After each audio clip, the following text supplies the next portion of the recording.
updates that are on point with their amazing hosts. So don't find yourself in a pickle by tuning into the fake news. Stick with real America's voice.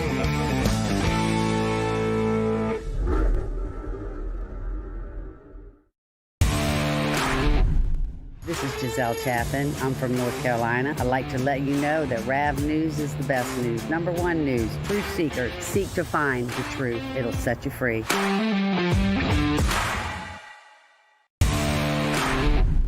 Hi, this is Kelly Renee from Northern California Hills, MAGA country. The reason I watch Real America's Voice is for the faith, the family, and the freedom. Giddy up.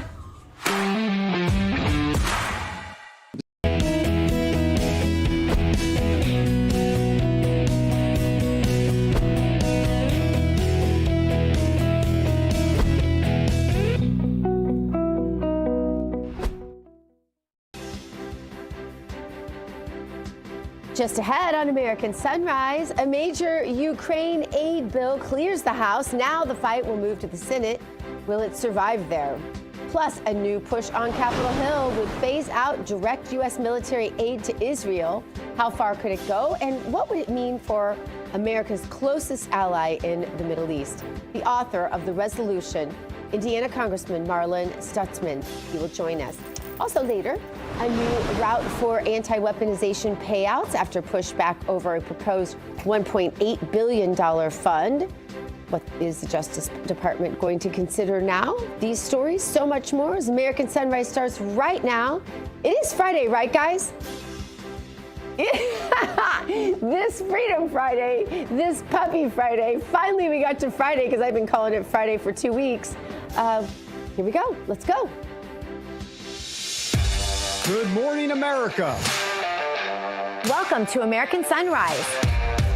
Whether it's culture, We have breaking news to share with you. politics, President Trump is joining us live now from Florida.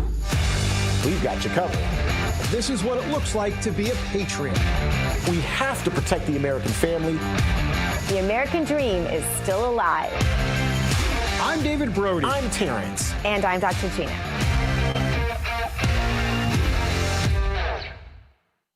Happy Friday, as I said, everybody. We're so glad you are joining us for what will promise to be a pretty raucous show, because we have David Brody, who is in absolutely rare form today in Washington, D.C., and Beau Davidson, who is filling in for Terrance Bates. And poor Beau has not gotten a word in edgewise this morning whatsoever. I just realized I didn't even greet you. Rude, rude, rude. But it is so good to have you with us this week, Beau. It's been a lot of fun. It has been a lot of fun, and I appreciate it. And you know, it's tough to fill in Terrance Bates' shoes because Terrance is so great at what he does, and we hope he's having a great time over in Europe. I know that he'll be back next week. So thank you, Terrance, and thank you, team, for letting me step in. Well, you bring your own magic, that's for sure. That's right. By the way, Gina, I'm going with the fact that the last 10 seconds of the cold open this morning was ad-libbed by you. I like how you were just ad-libbing your way through the cold open. We're raucous. We are raucous this morning. Yeah, well, it's you know, it's a Friday, and it feels like a Friday. And my hair, once again, having its own party. You guys, I spent 30 minutes curling my hair in the morning, and then it looks like this because I go out in the. There's got to be women. Even men, I don't care. Beau Davidson, you have great hair. Send me your tips. There's got to be a way to not have to spend 30 minutes on hair and then sit down and it looks like, what even is this? Like Bindi style? I don't even know. Anyway, Well, you know, Gina, I just had a little girl and I have a 2-year-old boy. So I guess I'm going to be experiencing this too at some point in my life, probably in about, what, I don't know, 18 years, whatever it's going to be.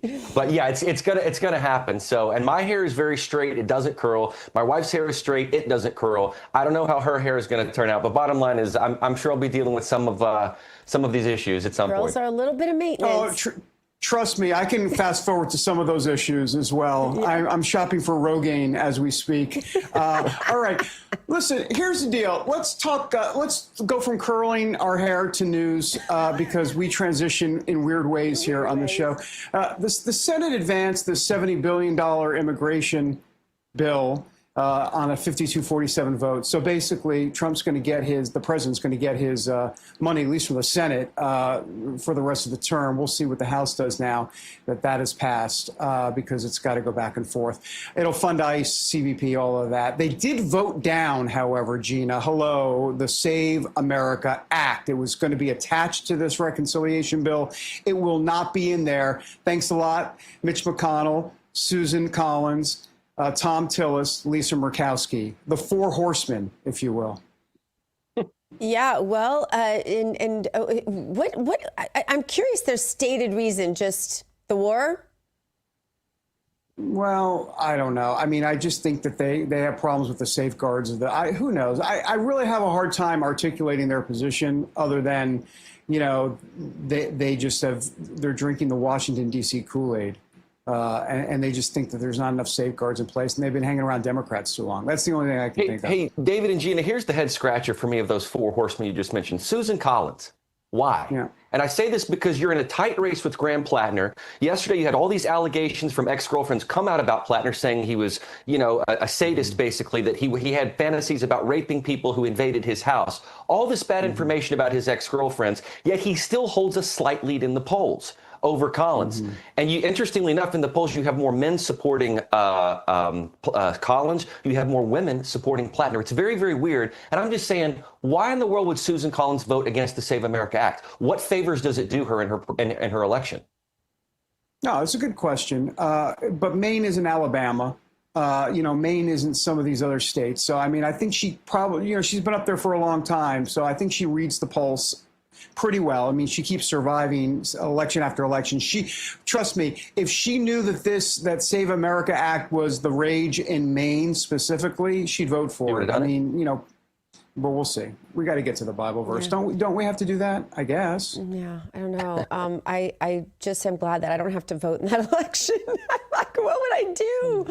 All right, let's check out today's Bible verse. I know what I would do, but I'm just saying. All right, Psalm 27, verse 4. One thing I have desired of the Lord that I will seek, that I may dwell in the house of the Lord all the days of my life, to behold the beauty of the Lord and to inquire in his temple. The House passed a bill providing new aid to Ukraine and imposing additional sanctions on Russia by a vote of 226 to 195. 18 Republicans joined Democrats in support of the measure, despite opposition from President Trump and House GOP leaders. The bill now moves to the Senate, where its future is uncertain. If it reaches President Trump's desk, he is expected to veto it anyway.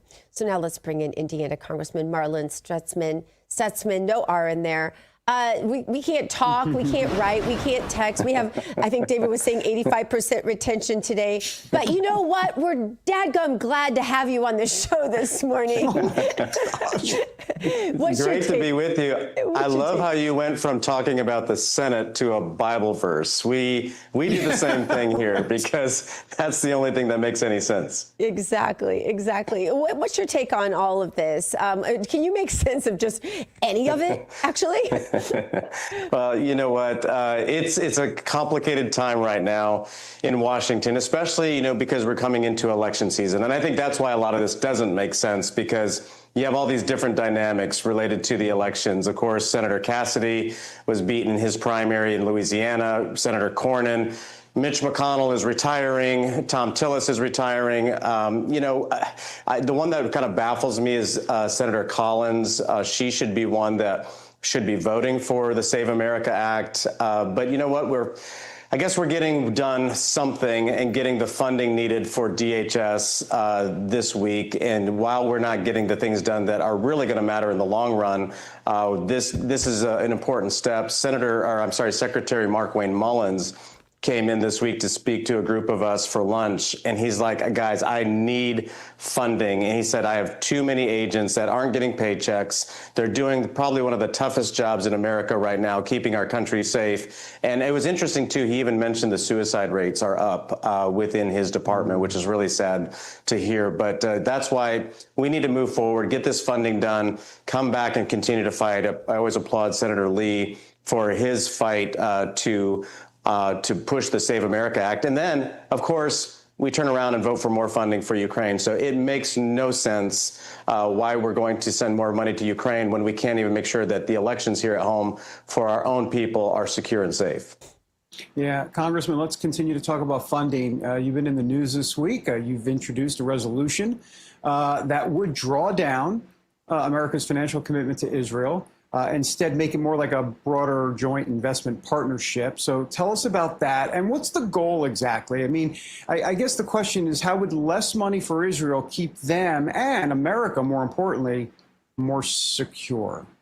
Yeah, no, great question. And you know what? I think this is a real interesting dynamic that, this conversation is bringing about, because here, you have people wanting to send more money to Ukraine to fight Russia, and yet here our greatest ally, Israel, is fighting wars on 3 different fronts, more than that, if you include propaganda. And we've been talking about this for some time. I'm on the budget committee. I'm a budget hawk trying to reduce our debt and deficits. And, I hear from a lot of constituents about foreign aid. We're sending all this money overseas, Africa, East Asia, other countries. And yet, with this anti-Semitic rise over Israel, I hear from constituents about the $3.8 billion that we send to Israel. Well, a couple of weeks ago, Prime Minister Netanyahu, and I think this shows the wisdom of Prime Minister Netanyahu, he says, you know what, we could live without that $3.8 billion. Give us a free trade agreement. Give us a defense agreement. Let's move to a normal relationship between 2 great countries. And I think that's what really makes a lot of sense. And you know what? Let's applaud Prime Minister Netanyahu by saying, we don't need the money. He said, we can stand on our own 2 feet. Let's have a defense agreement. Let's have trade agreements. And he said, in the long run, our countries will be even stronger together. So I think it's a great effort by both countries to say we can save money, but grow together and formalize our unique relationship even stronger. Congressman, a quick follow-up. So you mentioned the anti-Semitic part of it. Do you think, because this has been my view all along, I mean, do you think breaking the specific financial ties with Israel is going to help tamp down maybe some of that anti-Israel criticism of the Jewish state here in America? That's a great question. I think it may help with some of our young fiscal conservatives in the Republican Party, because there's some out there that just don't like the foreign aid piece. When they can't buy a house, when their cost of living has gone up, they're just frustrated with foreign aid, period. And I agree with that sentiment. But this is not a swipe at Israel at all. It's actually, when your best friend says, hey, you know what, I don't need your $100 a week anymore, that's a true friend, because he says, I've got a job, I've got the ability to support myself. And that's what Israel is telling us. And Prime Minister Netanyahu has been leading on this. The ambassadors, Ambassador Huckabee and Ambassador Leiter, have both said the next MOU needs to be without this aid. And I think it does take away some of the arguments to some people that say, oh, Israel is dependent on the United States. And, here's what I've been saying. If you're a budget hawk, you'll like this because it reduces spending. If you're pro-Israel, you'll like this because Israel is growing and standing on their own 2 feet. If you're anti-Semitic, you'll find some sort of conspiracy theory behind it to oppose it. Congressman, just about 30 seconds left. Since this bill to advance ICE and CPB funding passed in the Senate, how confident are you that it will pass the House? You know what? I think, it should. Again, we're going to just have to take what we can get at this point, because the Senate is the low water mark, basically. We can't get a lot passed through the Senate because they refuse to move around the filibuster rule. So I'm going to support it because I think we've got to get our agencies, our agents out there on the streets, their paychecks, give DHS their funding. There is an effort to move a 3rd reconciliation package through the House and to the Senate with more broad policy. So we've got a little bit of time, but, as we all know, these primaries are taking place and there's less incentive for some of these senators to help support the Republican Party. They want to stick it to the president because they lost their primaries, but they need to realize that it's bigger than that. It's bigger than them, and that they need to support the Republican Party and the American people at the end of the day. Congressman, don't you have a book? No, I don't have a book necessarily. My wife does. She's got a book that talks about, being silent, if we're silent in politics, there's going to be religious consequences. So I'm not sure if that's what you're referring to, but she's much smarter and better looking than I. I thought you had a new book, but congratulations to your wife on her book. And Congressman Marlin Stutzman, thank you so much for being with us this morning. Thank you. Great to be with you both. Thank you. Indiana nice. All right. Yes, Indiana nice. I love that. The Midwest in general. Love Midwesterners. I'd forgotten how nice everyone was until our dog went missing in Ohio, and everyone there has just been amazing. Coming up, we're going to check out the hottest headlines from the RAV newsroom with D-Bro. That would be David Brody. And be sure to head to iTunes, you guys. Download the new song from Natasha Owens called TDS. The words are so darn funny. I texted her about it yesterday. Wait till you hear these words. Be sure to head over to RAV's YouTube page right after the show at 10 a.m. Eastern for the music video premiere. Here's a little preview of the song. Take a look.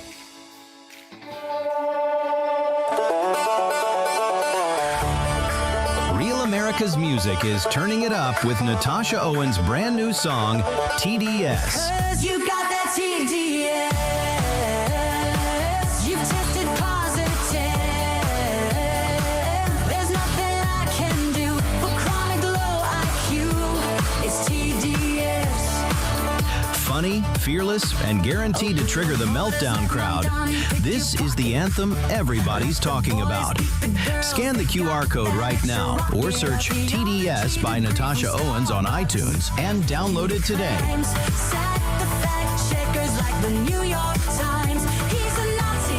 Let's run this song straight to #1, RAV family. You got that TDS. You've tested positive. There's nothing.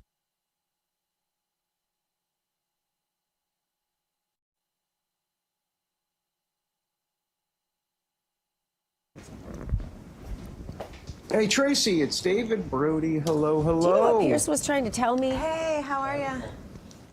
Doing well. I get to toss to you today. I have the honor of tossing to you today. Fun. It's fun. So how exciting. Yep. 10, 9, 8, 7, 6, 5, 4, 3, 2, 1.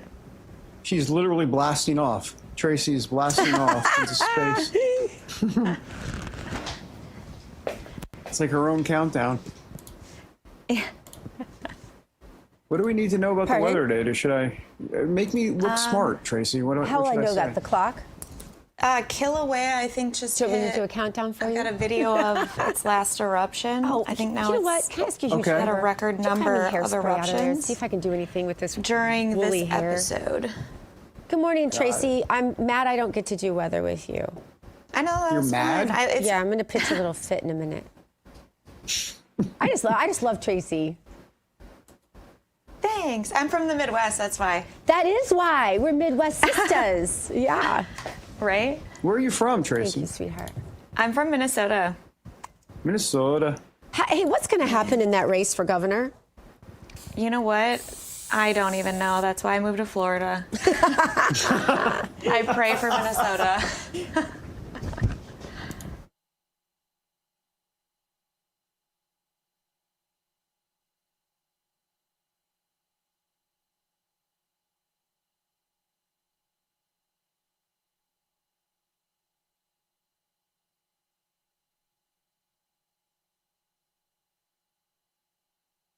This news break is brought to you by AMAC, Association of Mature American Citizens.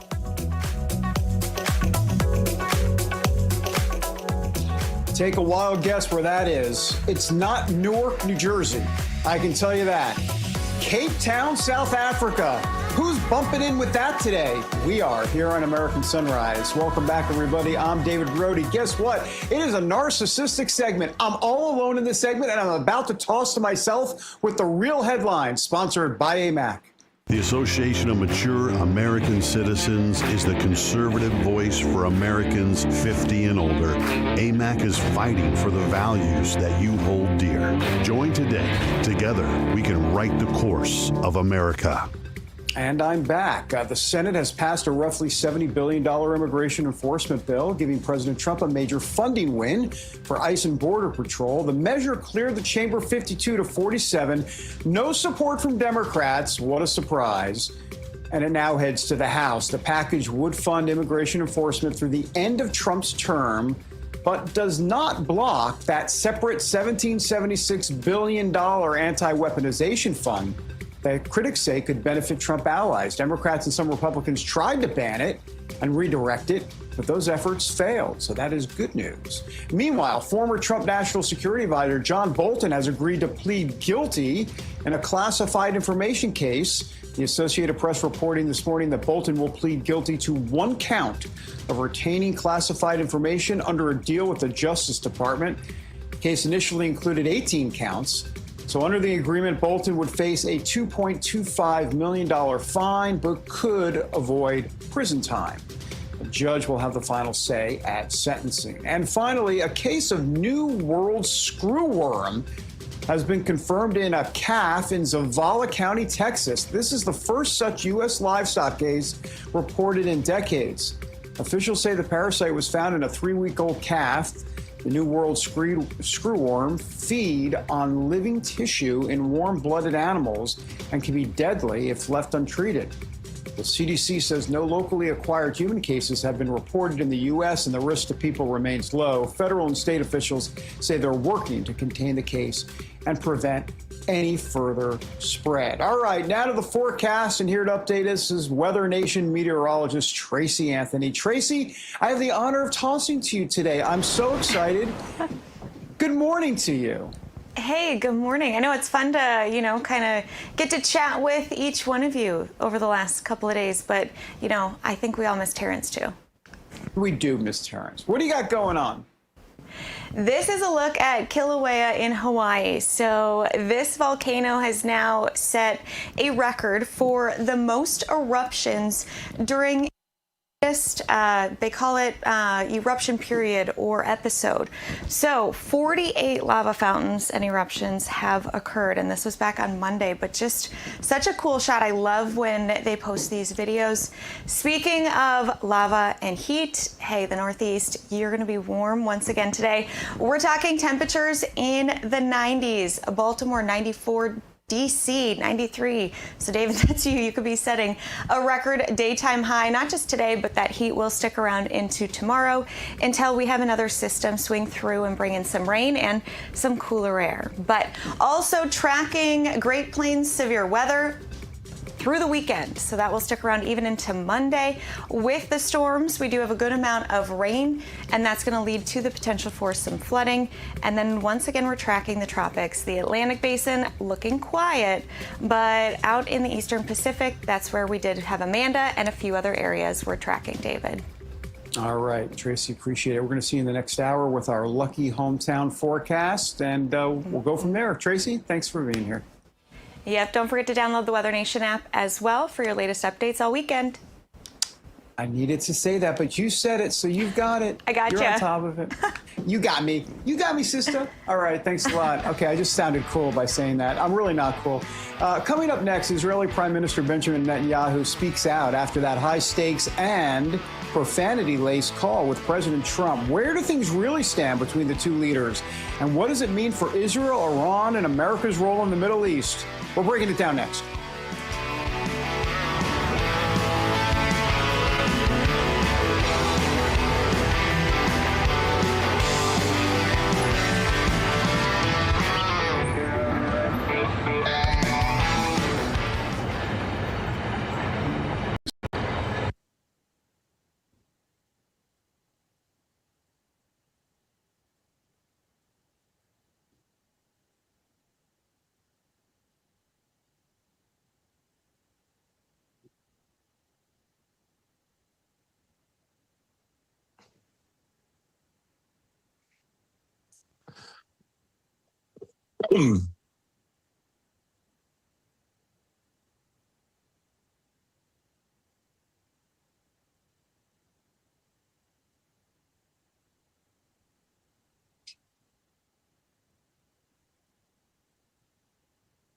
Did everybody go away?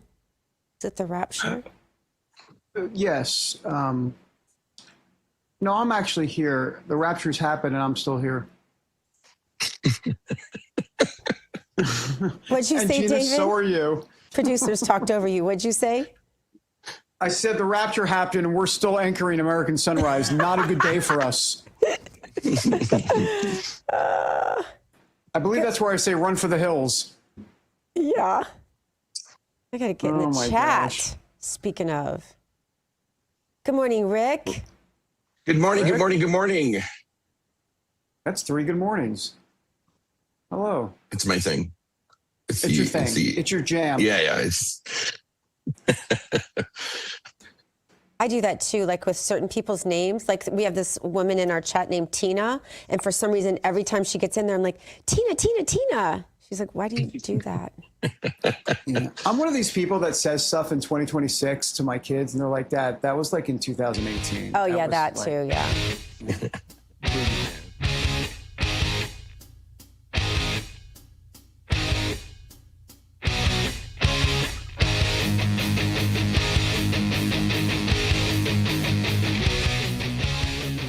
This is not Cape Town, South Africa. This ain't Newark, New Jersey. That is Washington, D.C., and the reflecting pool that's reflecting a little bit more now that President Trump has cleaned it up.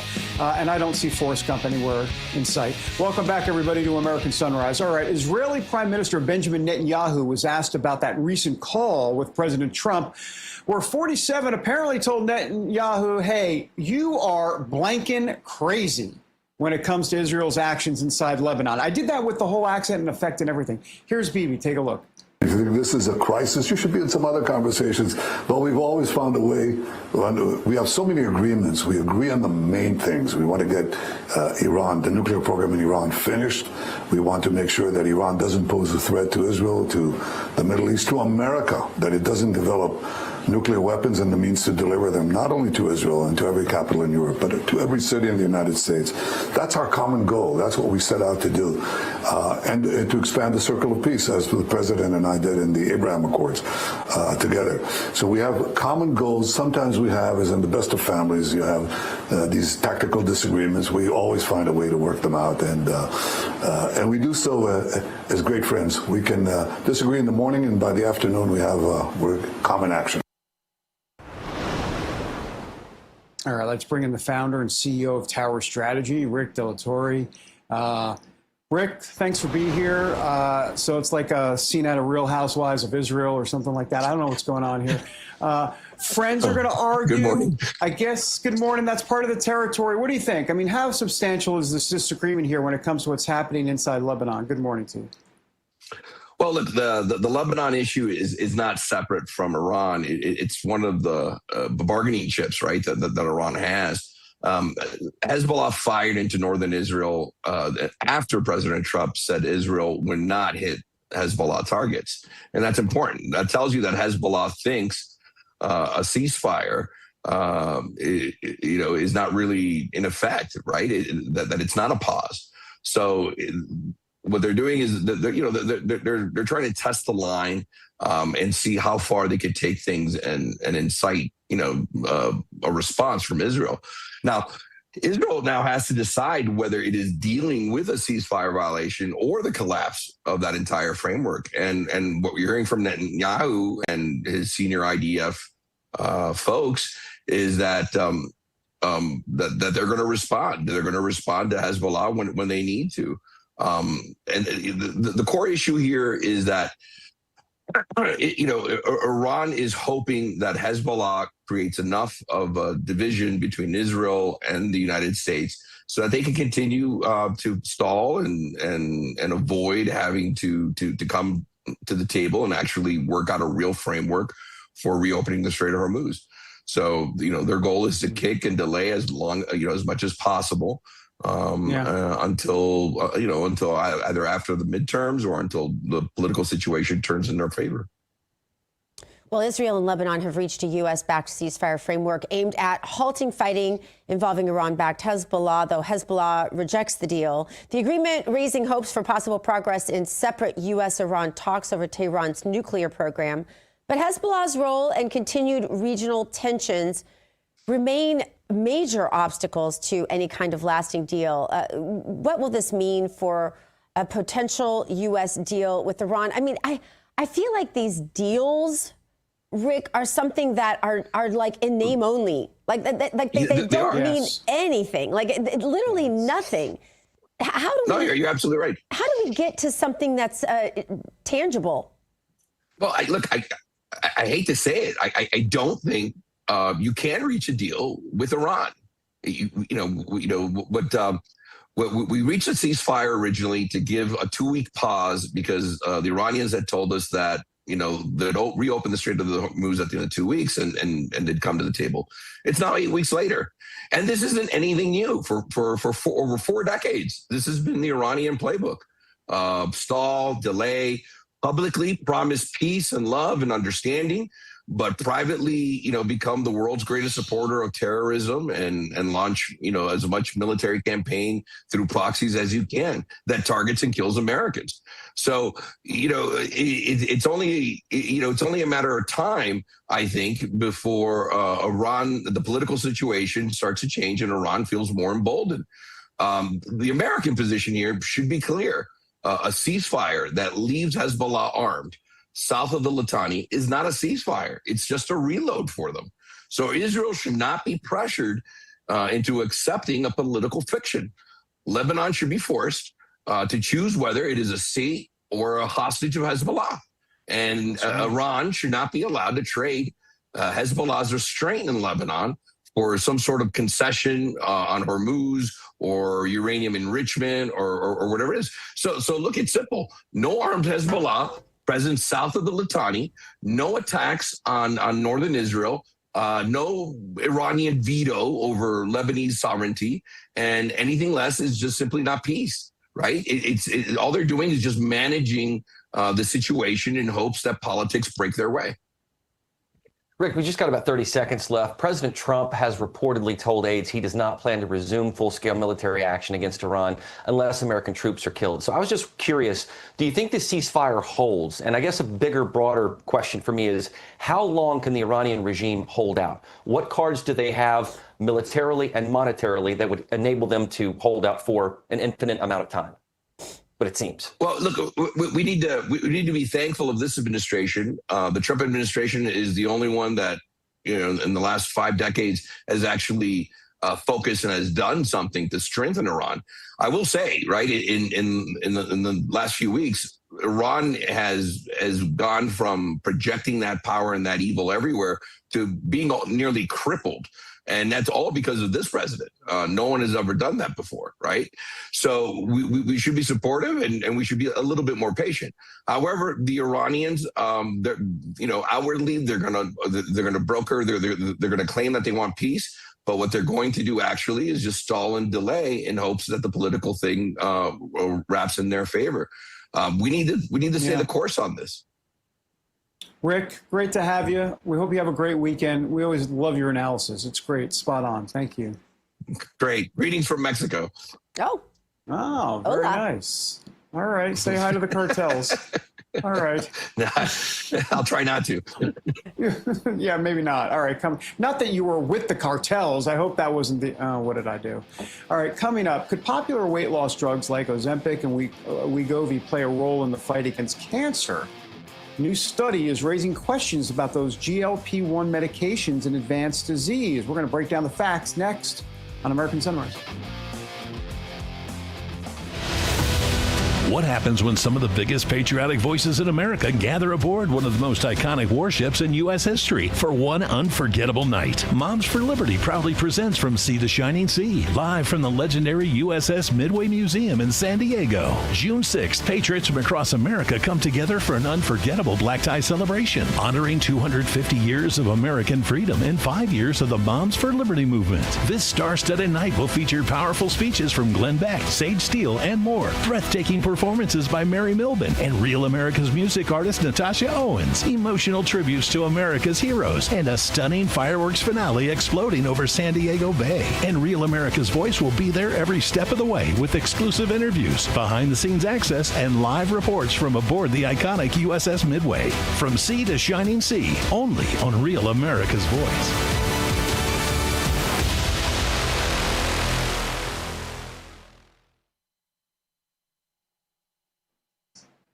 we have it. And, you know, look, India for years has, and I don't blame them, I blame us, because we had stupid people here. India for years really took advantage of the United States. You know, but are you from India by any chance? I thought you were from Denver. I'm from India. You're Central Denver.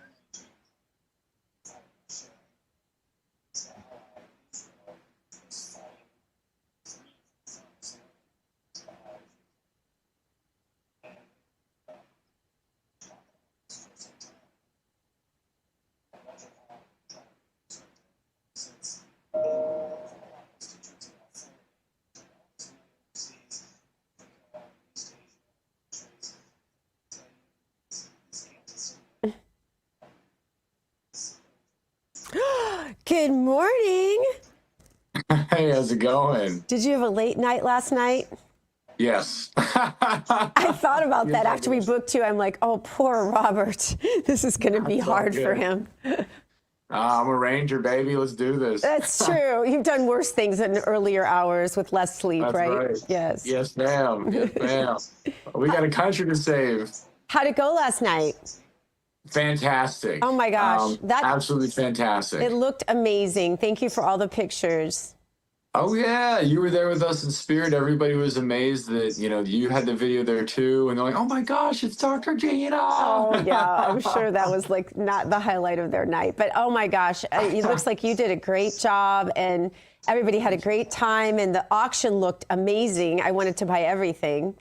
It was pretty cool. Yeah, and those T-shirts, man, those are something else. Oh, cool.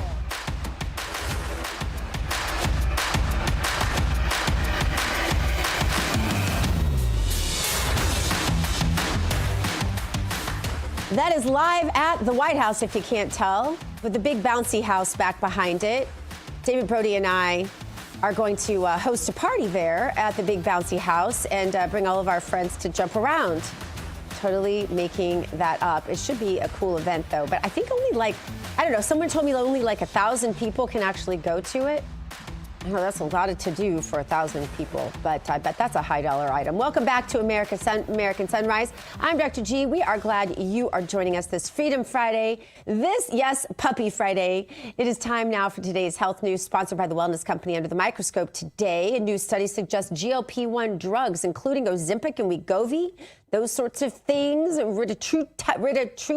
can't say it, never mind, may be linked to a lower risk of some obesity-related cancers progressing to advanced disease. Researchers found patients taking the medications had lower rates of progression to stage 4 cancer in certain cases, including lung, breast, colorectal, and liver cancers. Experts say the findings are promising, but more research will be needed before the drugs could be used as an actual cancer treatment. But for all of those naysayers out there on these GLPs, this is some interesting data. I'll tell you that. You got to wonder, how much does the weight loss and the glucose control really contribute to a myriad of other problems? Maybe it all starts in the gut. I don't know. This is my submission as a researcher, which is what my PhD is in. A groundbreaking new study shows that there is a safe and inexpensive potential cancer treatment. It's a drug many of you already know about, ivermectin. This new study shows that individuals who took ivermectin, the parasite-fighting medication that gained fame during the COVID pandemic, along with the drug mebendazole, saw remarkable results with their battles in cancer. This incredibly promising result has many Americans wondering where they can obtain U.S.-made ivermectin and mebendazole, and that, my friends, is where the wellness company comes in. You see and hear from their doctors all the time on this network. You know their products are the gold standard when it comes to keeping you safe and healthy.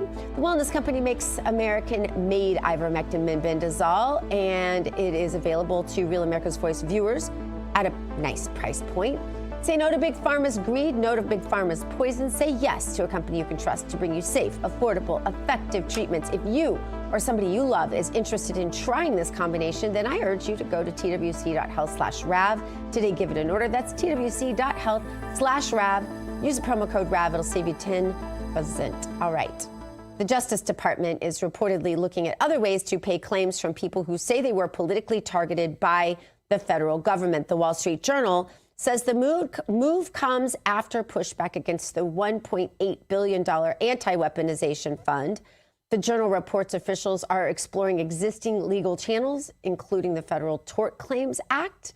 That law allows people to seek compensation from the federal government for certain wrongful or negligent actions by federal employees. Wow, there's a plethora of stuff there, right?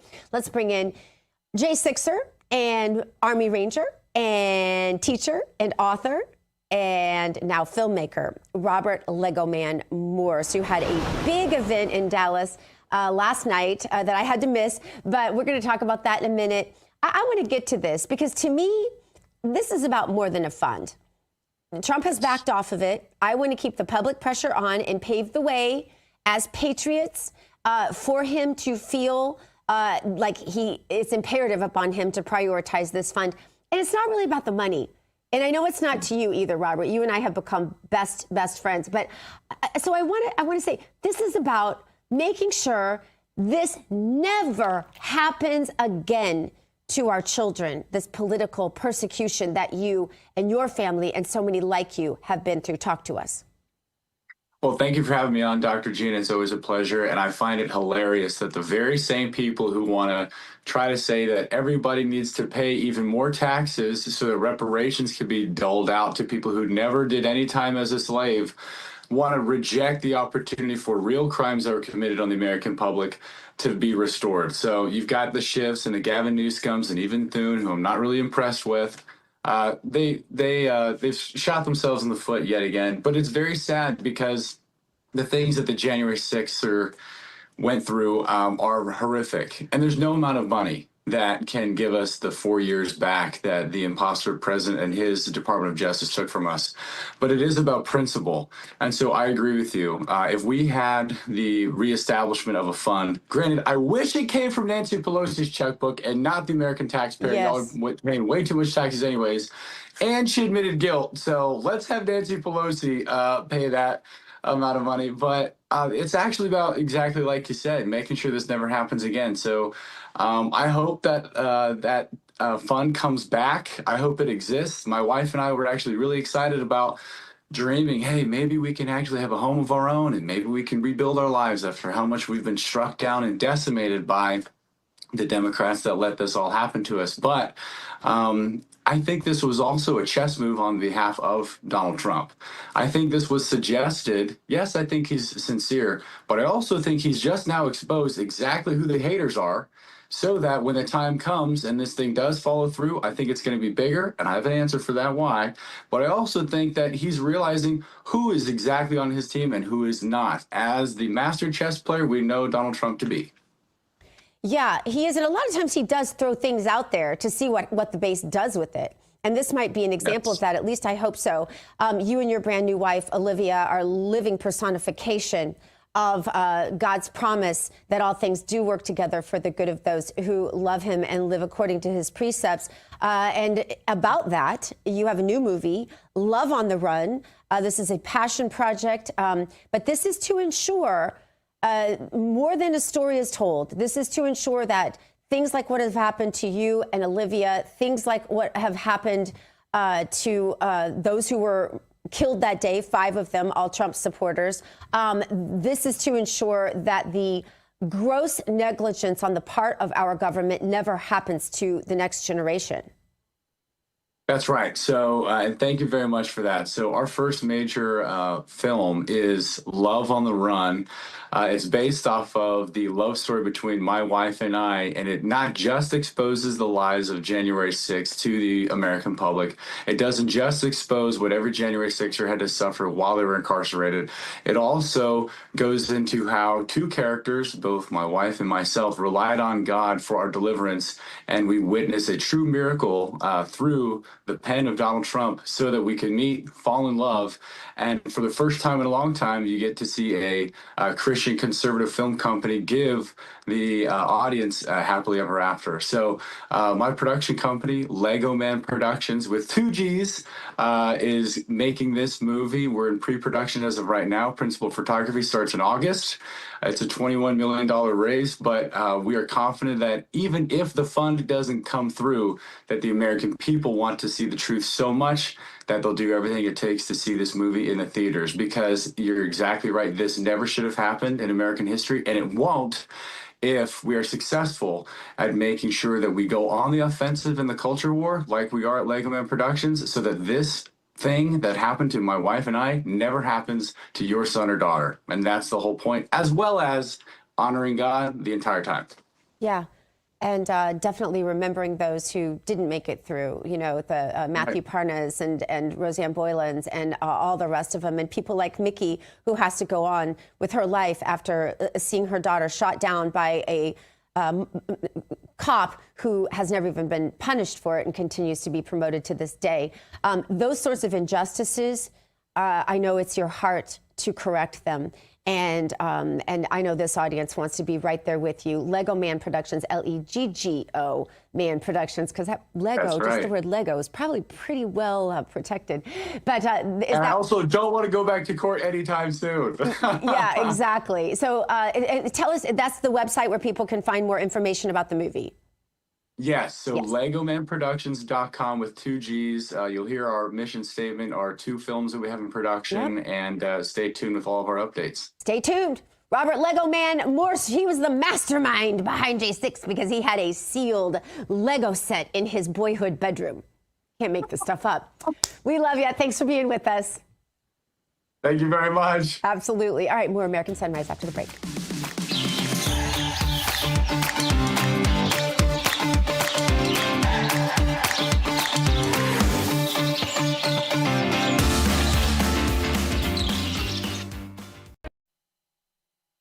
Got it.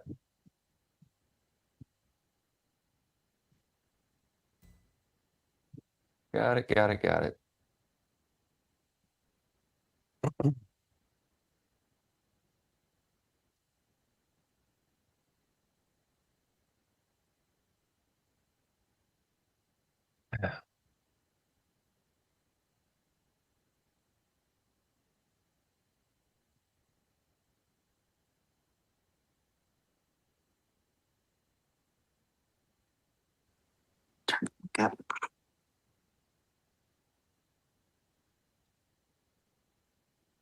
Hey, Natasha, it's Beau. How are you? Hey, Beau, I'm good. How are you? I'm good, thanks. You singing at the you're singing in San Diego tomorrow, right? Or something like that? Yeah, sure am. Oh, awesome. Are you already out there? I am. Are you guys coming to it? I'm personally not. I think David Zier is, if you know who he is. I believe he's going to be there, but I know they're coming out to cover it. I just don't know what personnel are going to be there. Oh, cool. Yeah, it's going to be a cool event. Yeah, that ship looks great. I mean, I think it's a great. Well, Ellis Island looked great too. So yeah, Ellis Island is amazing. Yeah. I brought my family this time, so I'm hoping this one's a good one. Oh, good. That's awesome.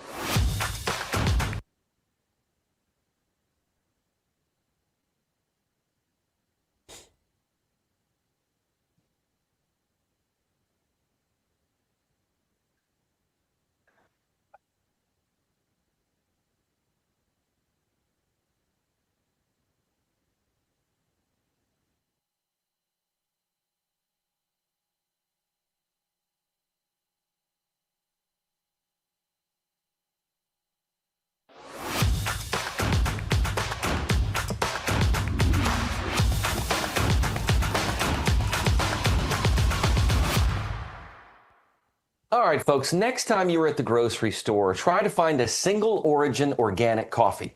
One farm, one country, traceable. Well, you probably aren't going to find that. What fills those shelves is blended coffee, beans from wherever, mixed to hit a price point, roasted dark enough that you can't tell the difference or what kind of toxins are hiding in your cup. That is what most of us have been drinking our whole lives without even questioning. But 1775 Coffee is one certified organic farm in Bolivia. It's shipped direct from Bolivia to Miami and straight to your door. You need to drink some coffee that doesn't just fuel your morning, but fuels your body. And that website is 1775coffee.com, and you can use the promo code RAV, R-A-V, for 15% off. And now that we are all caffeinated, it's time to stay awake, not woke. And today we are discussing a new song from Real America's Music called TDS by Natasha Owens.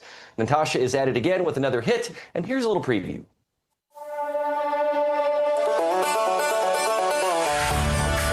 Real America's Music is turning it up with Natasha Owens' brand new song, TDS. You got that TDS. You tested positive. There's nothing I can do for chronic low IQ. It's TDS. Funny, fearless, and guaranteed to trigger the meltdown crowd. This is the anthem everybody's talking about. Scan the QR code right now or search TDS by Natasha Owens on iTunes and download it today.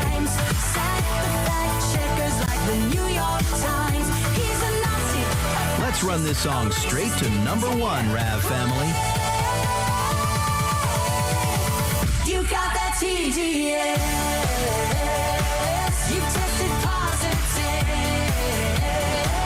There's nothing. And Natasha Owens joins me now. Natasha, that's a pretty hilarious video. I saw some cameos in there from Mamdani, from Ellen DeGeneres. It seems like George Clooney is in there. I feel like what I know what the inspiration for this song was, but you got a lot of those people that have this very important disease, this affliction called TDS. So tell us about it. This affliction has been around for probably more than 10 years. And I thought it was our time to make fun of it and make, it's a heavy situation because it's irrational behavior. They lose their minds. They absolutely cannot think straight when the word Trump comes out of anybody's mouth. Just go to my social media and that will prove it. They are flipping out over this song. And we only had a 2-minute spot, right? So I couldn't name all of them, but I think we've got the ones that are the most diseased of this TDS syndrome. Yeah, and probably case number one is Jimmy Kimmel, who you've got in there. I think he's probably one of the most afflicted by TDS. Natasha, how important is it to support conservative artists like yourself at a time such as this? Because you've done something in music where you've created this earthquake, where we're seeing you can get on top of someone like Bruce Springsteen with a song. So how important is it for everyone out there to support conservative artists right now? Music is powerful. Music has always been a massive tool that the left has used, definitely. The conservatives are just now seeing that. It is a culture war. And in this culture war, we have to take the lead in this particular type of culture, which is music. And it's amazing. It takes so much longer for a conservative voice to make it on the top of the charts because of the tech suppression, the glitches, the discrimination that the tech companies and the music industry puts us through. So for somebody like Real America's Music to come across and give us a lane, it is amazing because we're actually able to get our music out to the audience that it was intended to. So I thank you guys for helping us do that. Let's buy this on iTunes. Let's watch it on YouTube. Let's share it and let it go to #1. And that speaks volumes. That sends an earthquake across the industry. Yeah, Natasha, I know we're going to be covering Sea to Shining Sea out at the USS Midway in San Diego tomorrow, so we'll make sure to keep an eye out for you because I know you'll be singing there as well, correct? Correct. It's going to be an amazing time on an historic boat with Glenn Beck's. So if you are out there and you're close to California or just want to fly to California to see us tomorrow night, buy a ticket. It's going to be an historic event celebrating America 250. All right, big old Moms for Liberty event at the USS Midway. Natasha, thanks so much for your time today. And we're going to head to Rav's YouTube page, if you all will, right after the show today to see the premiere of the new music video that you just saw a clip of for TDS. More American Sunrise, back after the break.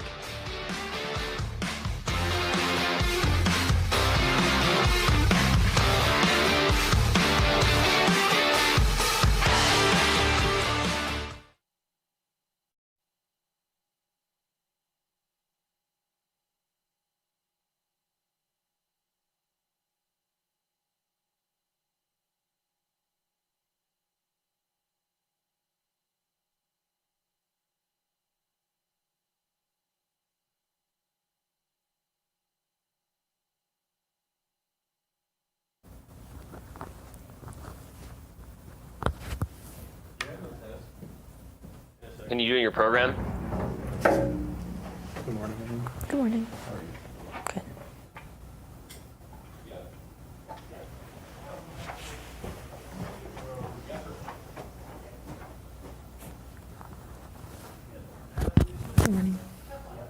Thank you.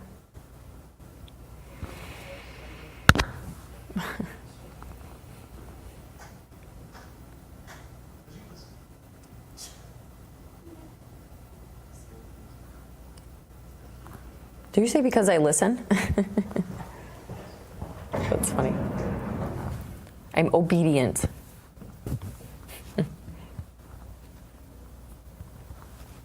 Hey, John, good morning. Hey, how you doing there? Oh, living the dream. It's great to see you again, as always. Likewise. Emily, you been here to Santa Fe ever? I have not, no. Pretty cool place to visit. Are you there right now? Yeah, I'm here right now. Amazing. Okay, great. That's awesome. Yeah, live on set to talk about the thing. All right.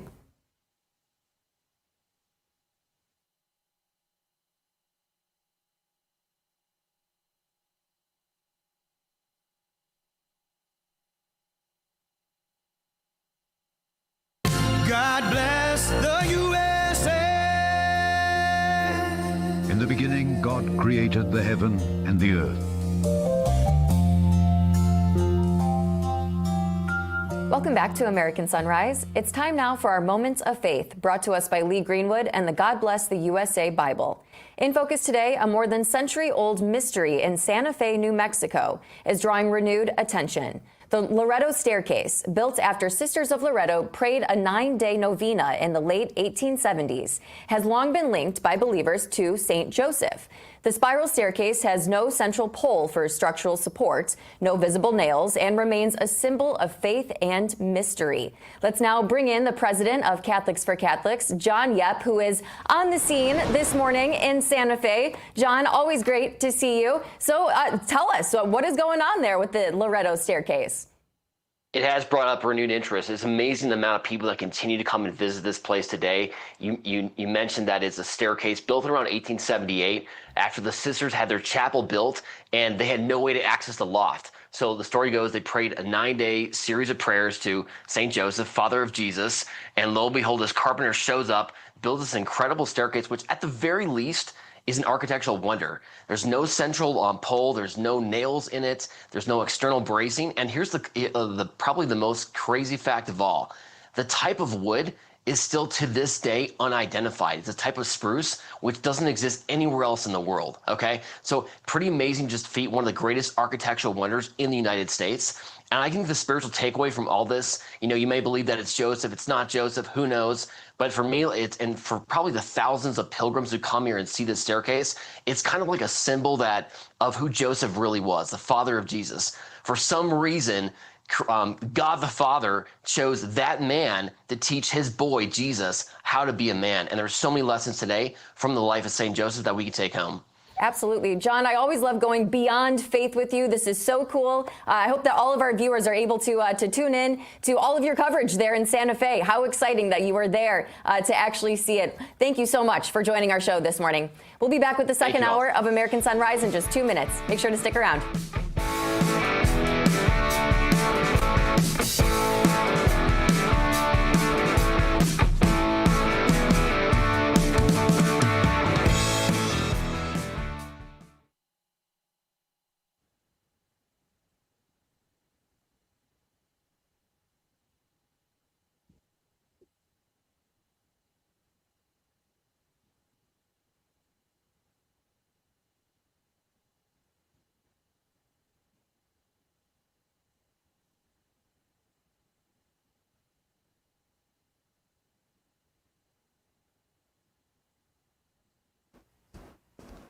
Yes. Hi, Tracy.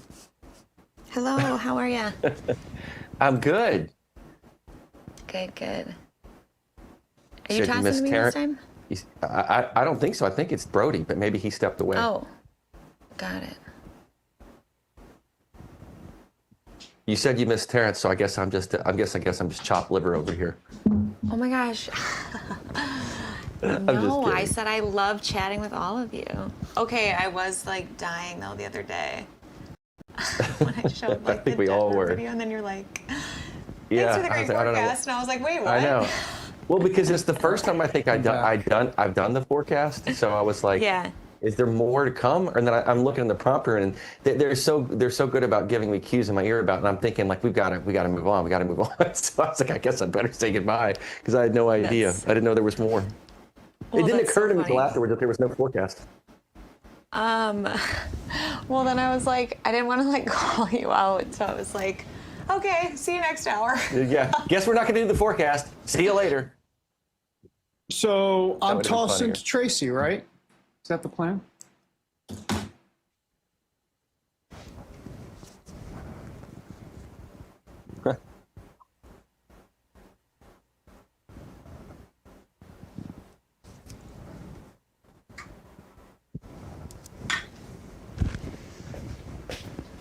Right.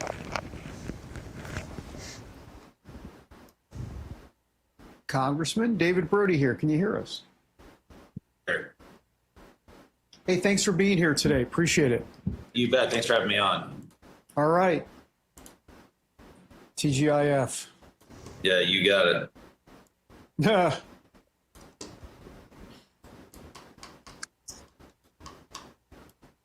No, do you want to, did I mess that up?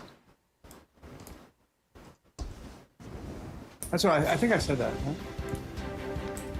Oh, good. I mean, I don't even know what comes out of my mouth. So.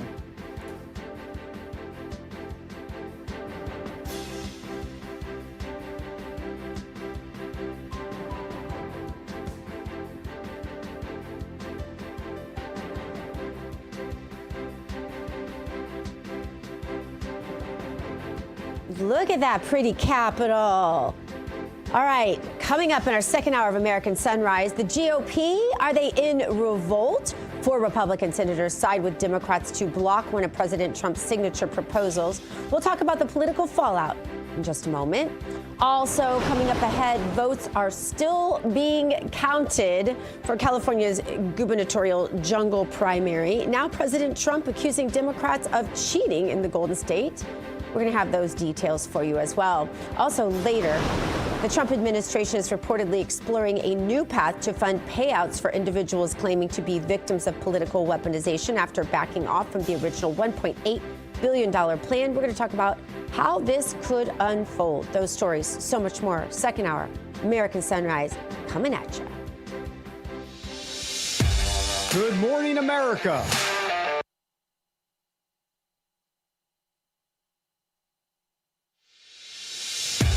Good morning, America. Welcome to American Sunrise. Whether it's culture, we have breaking news to share with you. Politics. President Trump is joining us live now from Florida. We've got you covered. This is what it looks like to be a patriot. We have to protect the American family. The American dream is still alive. I'm David Brody. I'm Terrance. And I'm Dr. Gina.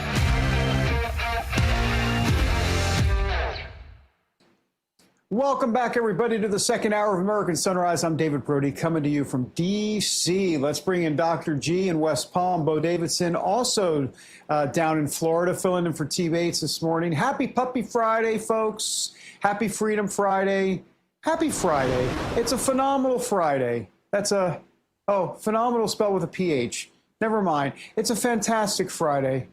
Hi, everybody. David, did you get enough sleep last night? No, I didn't.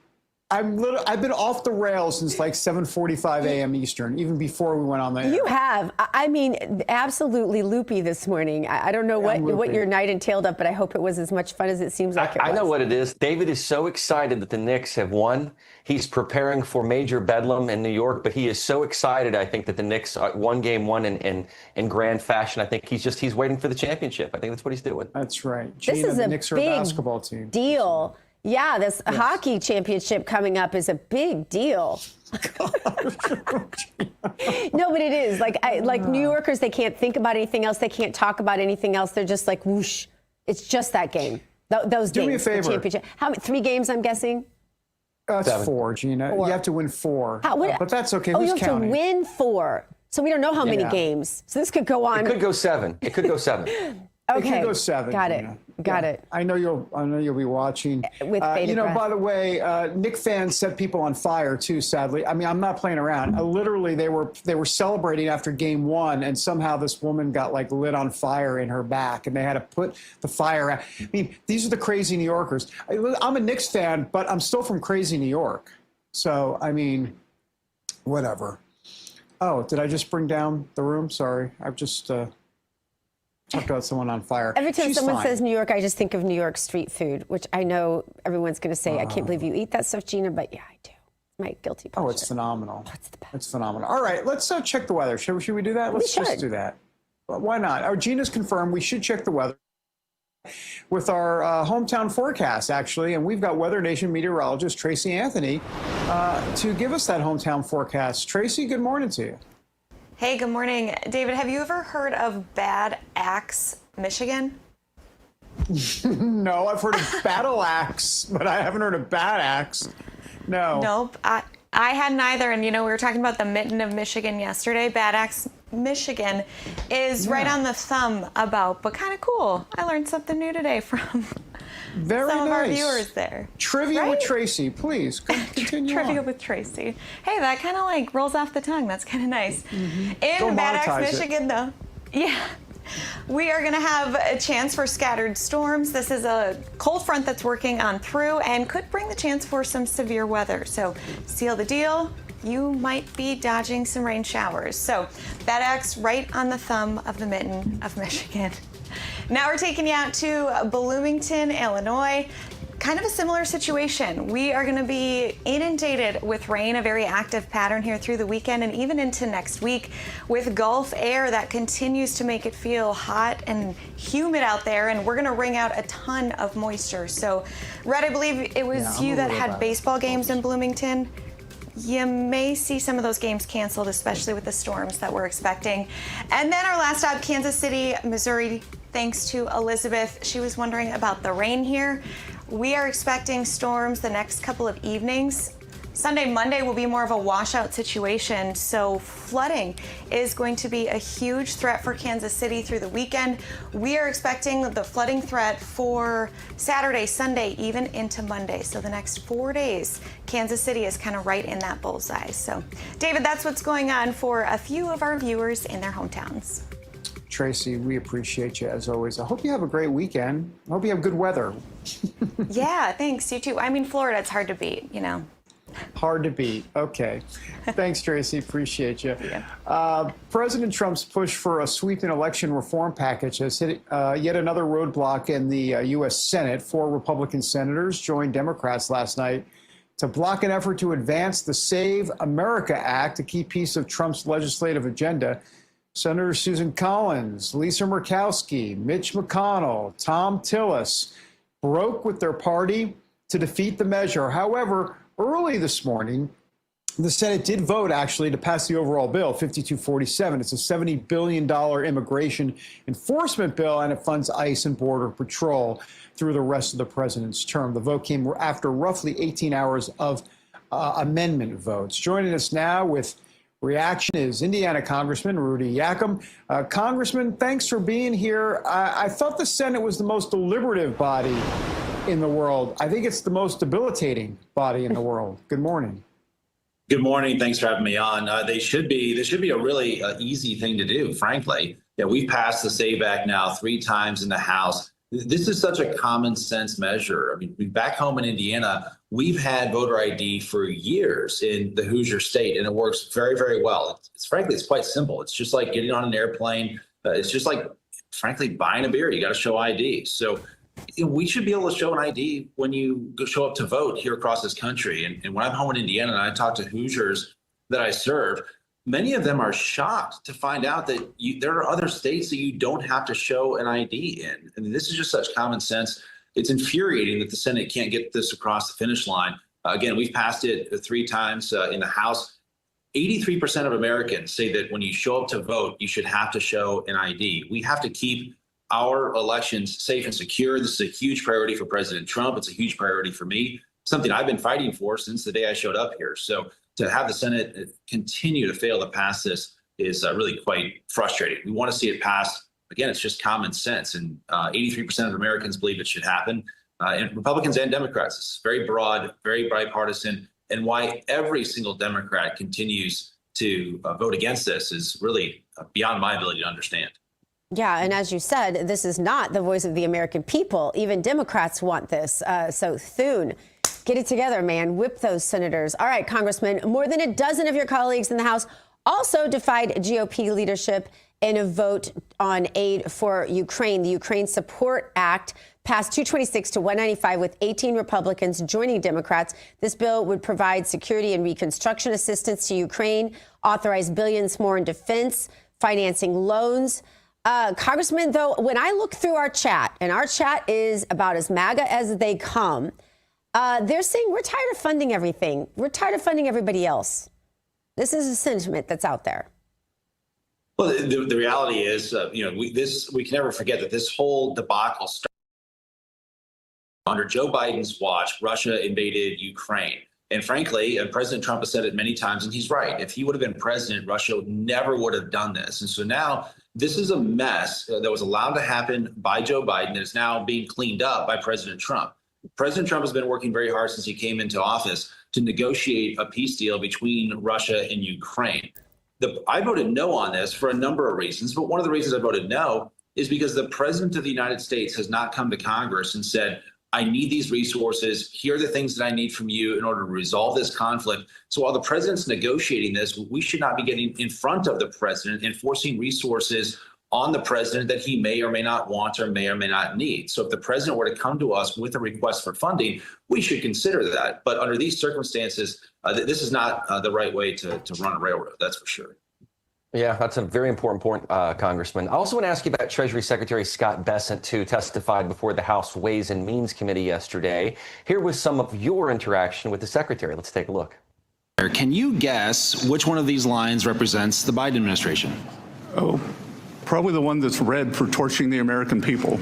That would be correct. Well done, Mr. Secretary. That the inconvenient truth for this side of the room, food at home, since President Trump came into office, is up 2.5%. That is the half of what it averaged over the 4 years of the Biden administration.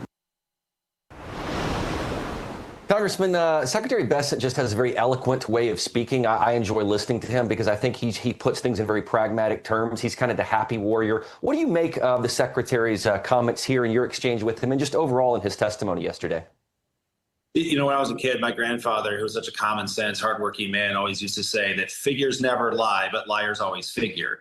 And the line that the Democrat Party is doing right now on the numbers is quite stunning. So we thought that we'd put together a chart to just fillet this wide open for the American people to see. And as the Secretary said, the grocery prices under President Trump in the last 16 months, the first 16 months of his term, are up 2.5%. Under Joe Biden, they were up over 12%.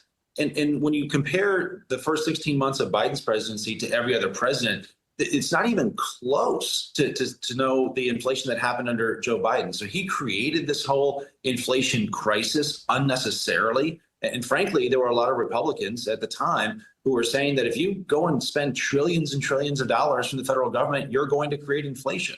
And that's what happened. And now, under the leadership of President Trump and House Republicans, we've stopped all of these additional trillion-dollar spending packages over and above our normal appropriations process, and that's helped bring inflation down. So we've got to draw the contrast and really just simply walk out and tell the truth. The facts are a defense in truth, and when you just simply share the facts with the American people, the facts are on our side, and we put that out there for everyone to see. Congressman, will it be enough to keep control of the House in the midterms? What are the betting odds, if you will, right now? The way I look at it is look at what we've done for the American people. Under President Biden, I mean, the contrast is clear here. Under President Biden, we had a wide open southern border. We had hundreds of thousands of people coming across the border every month. The American people said, you've got to clean that up. You got to secure the southern border. We've done that. The president's done that.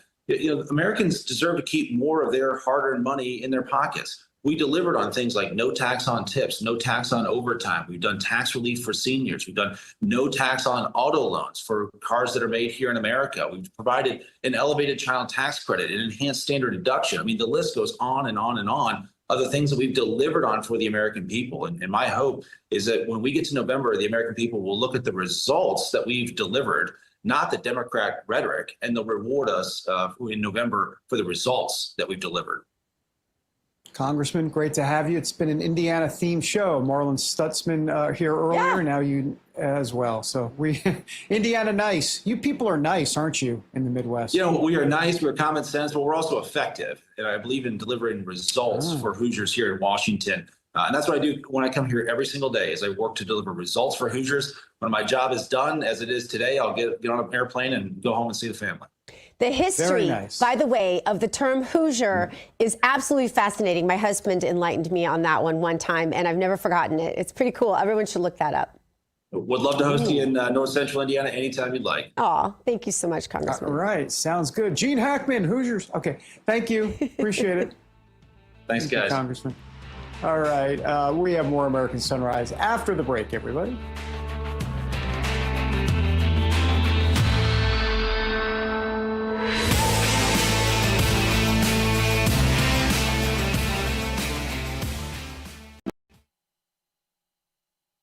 Okay, I'll see you. I'll see you in I Block. I'll take you outside. I'll see you in I Block. That made that made really no sense. You imagine saying that to someone on the playground? I'll see you in I Block. They'd be like, "Are you going to be a future anchor? Who are you?" David, are you following any of this stuff? Yep. Check. Regarding 1, this 2, 3, baby testing, they 1, want 2, to 3. kill, and have you followed any of that or this Down syndrome stuff? No. I have not. Okay. I think we should cover this. Can you send me something? You send me? What are I looking? Oh, the influencers, something about made difficult decision to end pregnancy after Down syndrome diagnosis. This? Let me read it. Okay, I see it here. I think we should talk about that on Monday. I'm going to send something.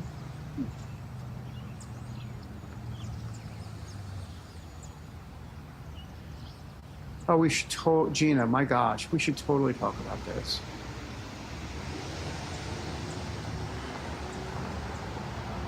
Holy crap. Oh, boy.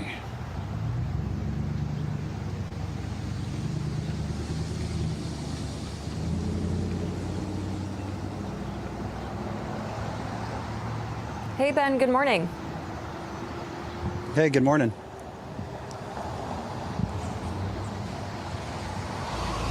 Hello. Hello, yes, we got you. Awesome.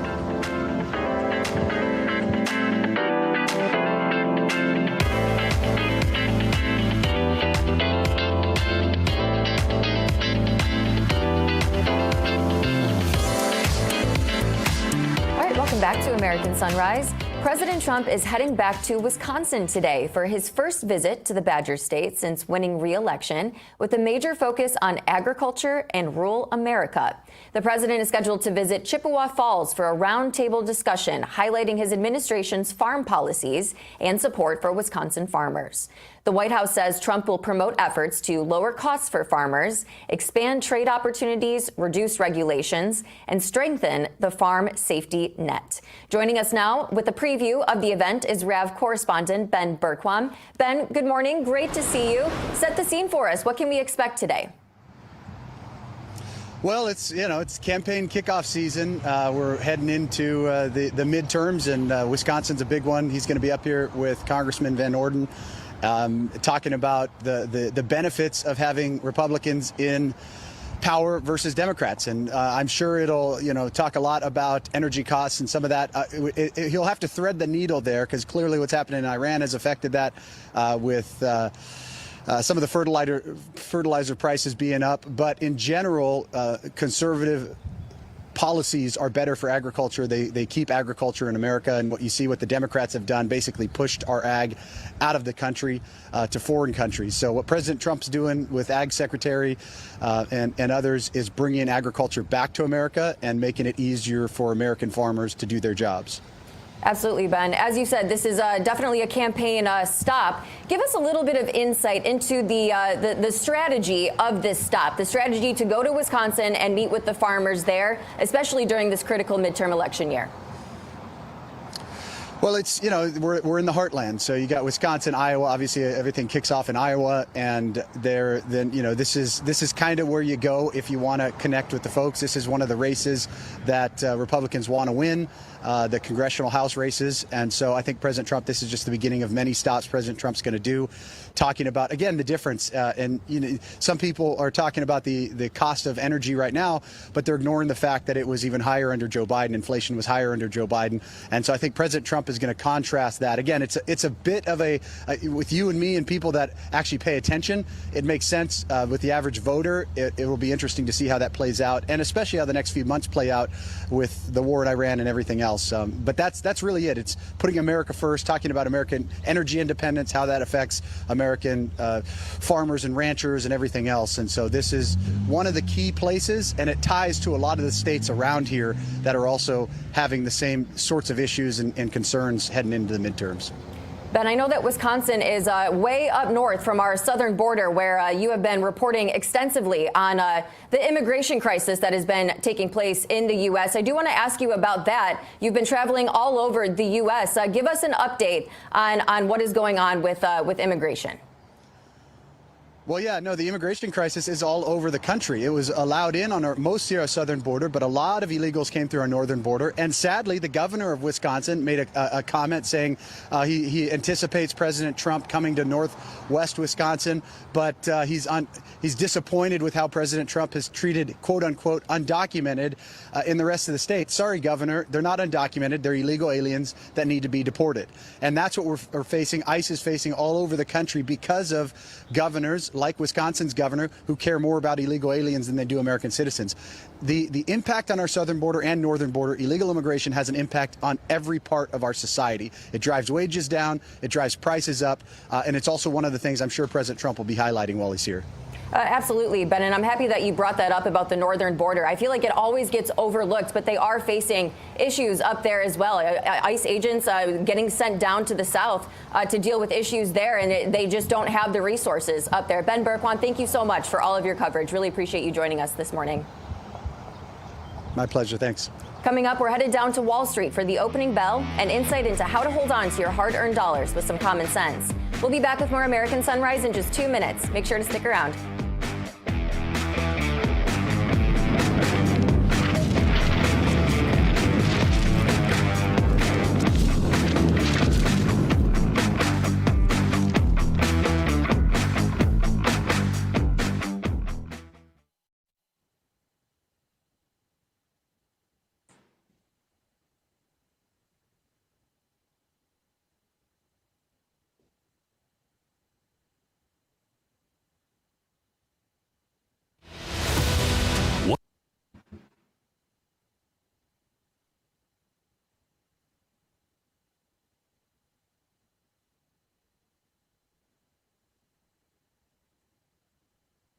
Got it.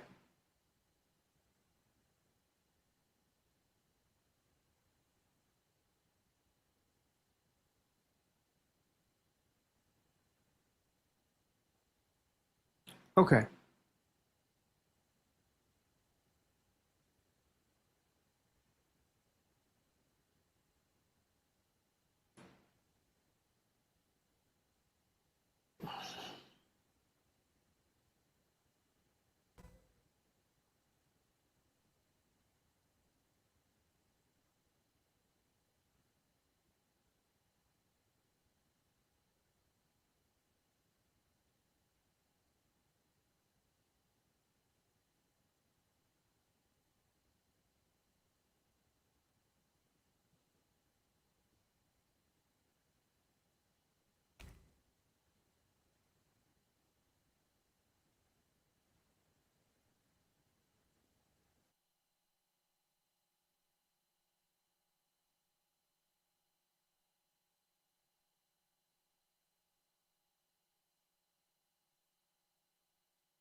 What happens when some of the biggest patriotic voices in America gather aboard one of the most iconic warships in U.S. history for one unforgettable night? Moms for Liberty proudly presents From Sea to Shining Sea, live from the legendary USS Midway Museum in San Diego. June 6th, patriots from across America come together for an unforgettable black tie celebration, honoring 250 years of American freedom and 5 years of the Moms for Liberty movement. This star-studded night will feature powerful speeches from Glenn Beck, Sage Steele, and more. Breathtaking performances by Mary Milben and Real America's music artist Natasha Owens. Emotional tributes to America's heroes and a stunning fireworks finale exploding over San Diego Bay. And Real America's voice will be there every step of the way with exclusive interviews, behind-the-scenes access, and live reports from aboard the iconic USS Midway. From Sea to Shining Sea, only on Real America's Voice.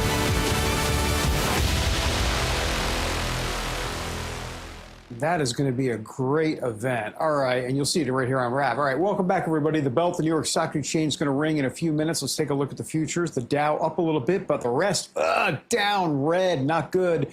Oil down as well, which is actually good, right? Red is normally bad, red good when we see it next to the oil price. We'll monitor it throughout the day. By the way, we're also following the latest jobs numbers report with the Bureau of Labor reporting that the economy actually added 172,000 jobs in May. That blew out expectations, and the unemployment rate remains unchanged at 4.3%. We're going to continue to monitor those developments. Right now, I'd like to introduce a new segment. I'm just playing around. I like to call it Beau and Julio down by the schoolyard. Beau? Thanks so much. Well, I'm joined by Julio Gonzalez, founder of Engineered Tax Services and president of RAV Espanol. Julio, let's talk about some of the new measures President Trump is taking with respect to families. Last week, Treasury Secretary Scott Bessent said the Treasury Department was rolling out a brand new Trump account app, which will be a family's way of tracking their child's account. Bessent said that 38% of Americans have no exposure to equities. First of all, how significant is this in terms of the government investing in a child's future?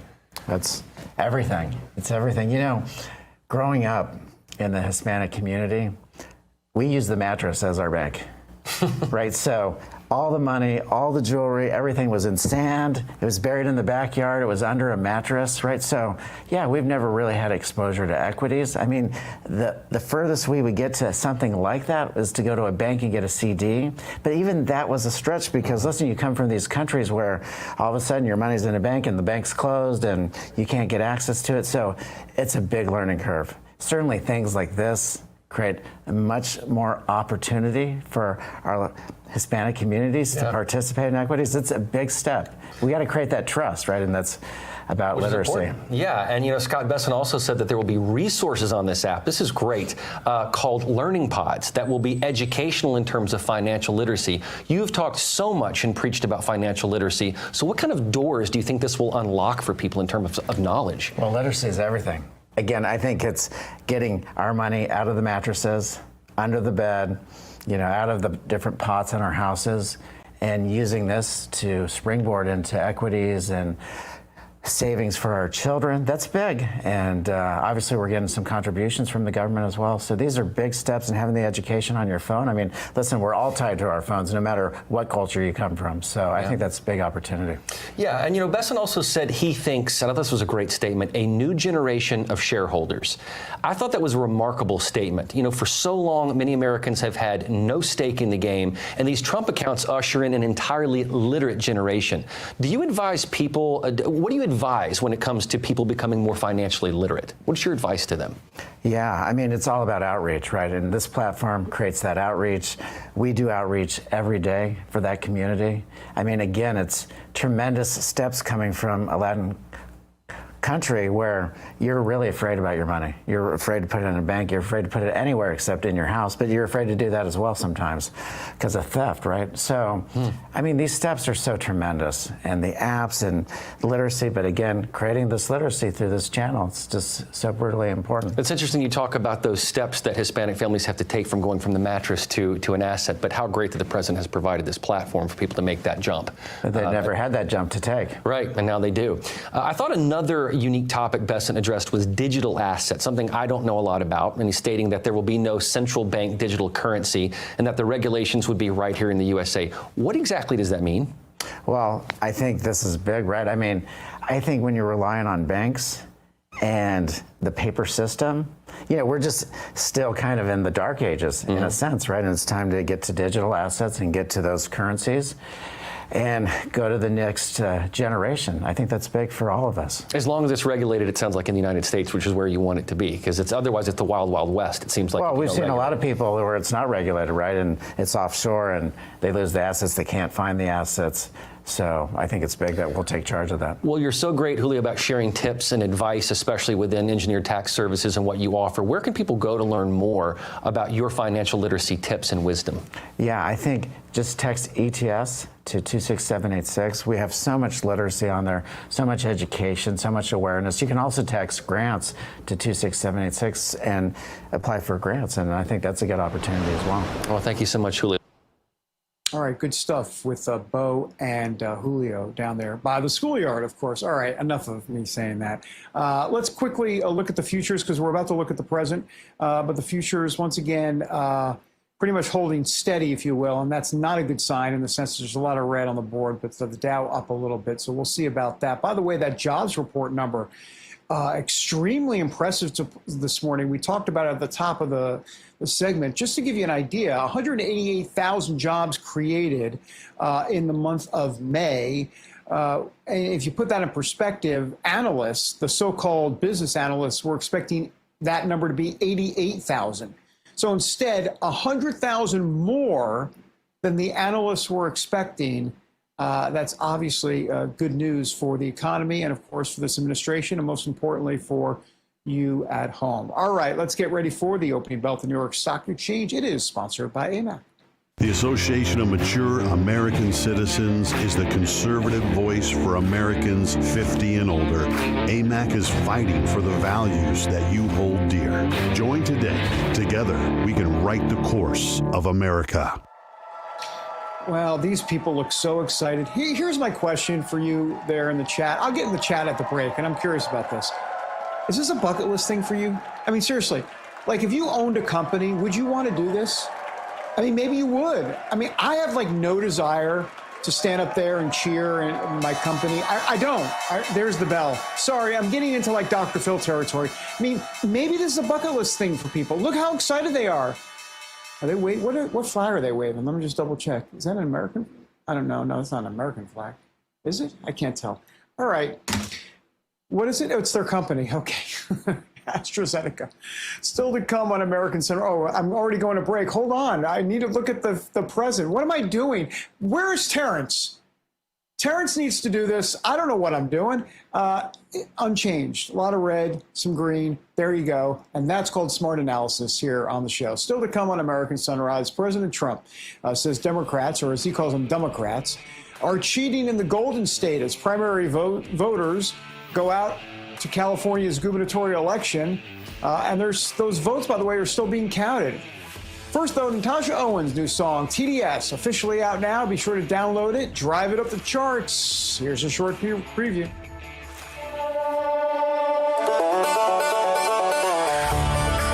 Real America's music is turning it up with Natasha Owen's brand new song, TDS. 'Cause you got that TDS. You've tested positive. There's nothing I can do for chronic low IQ. It's TDS. Funny, fearless, and guaranteed to trigger the meltdown crowd. This is the anthem everybody's talking about. Scan the QR code right now or search TDS by Natasha Owens on iTunes and download it today.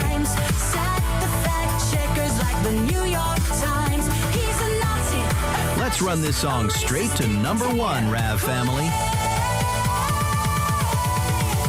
You got that TDS. You've tested positive.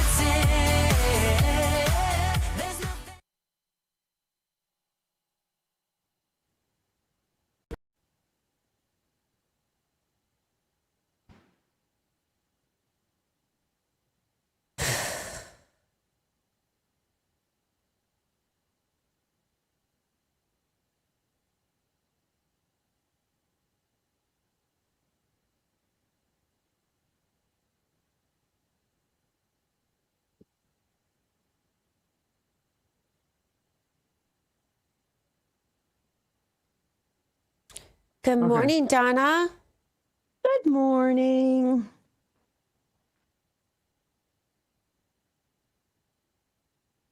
Because I'm leaning forward, that's why.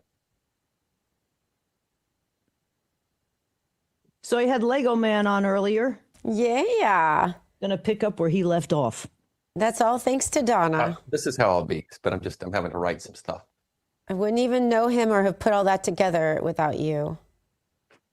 He is a piece of work. Have you ever seen the commercial he did here for our soap company? Sitting in the water trough, and the four-legged Lego man, my little baby horse, who's now huge, came over and was drinking the soapy water. It was too funny.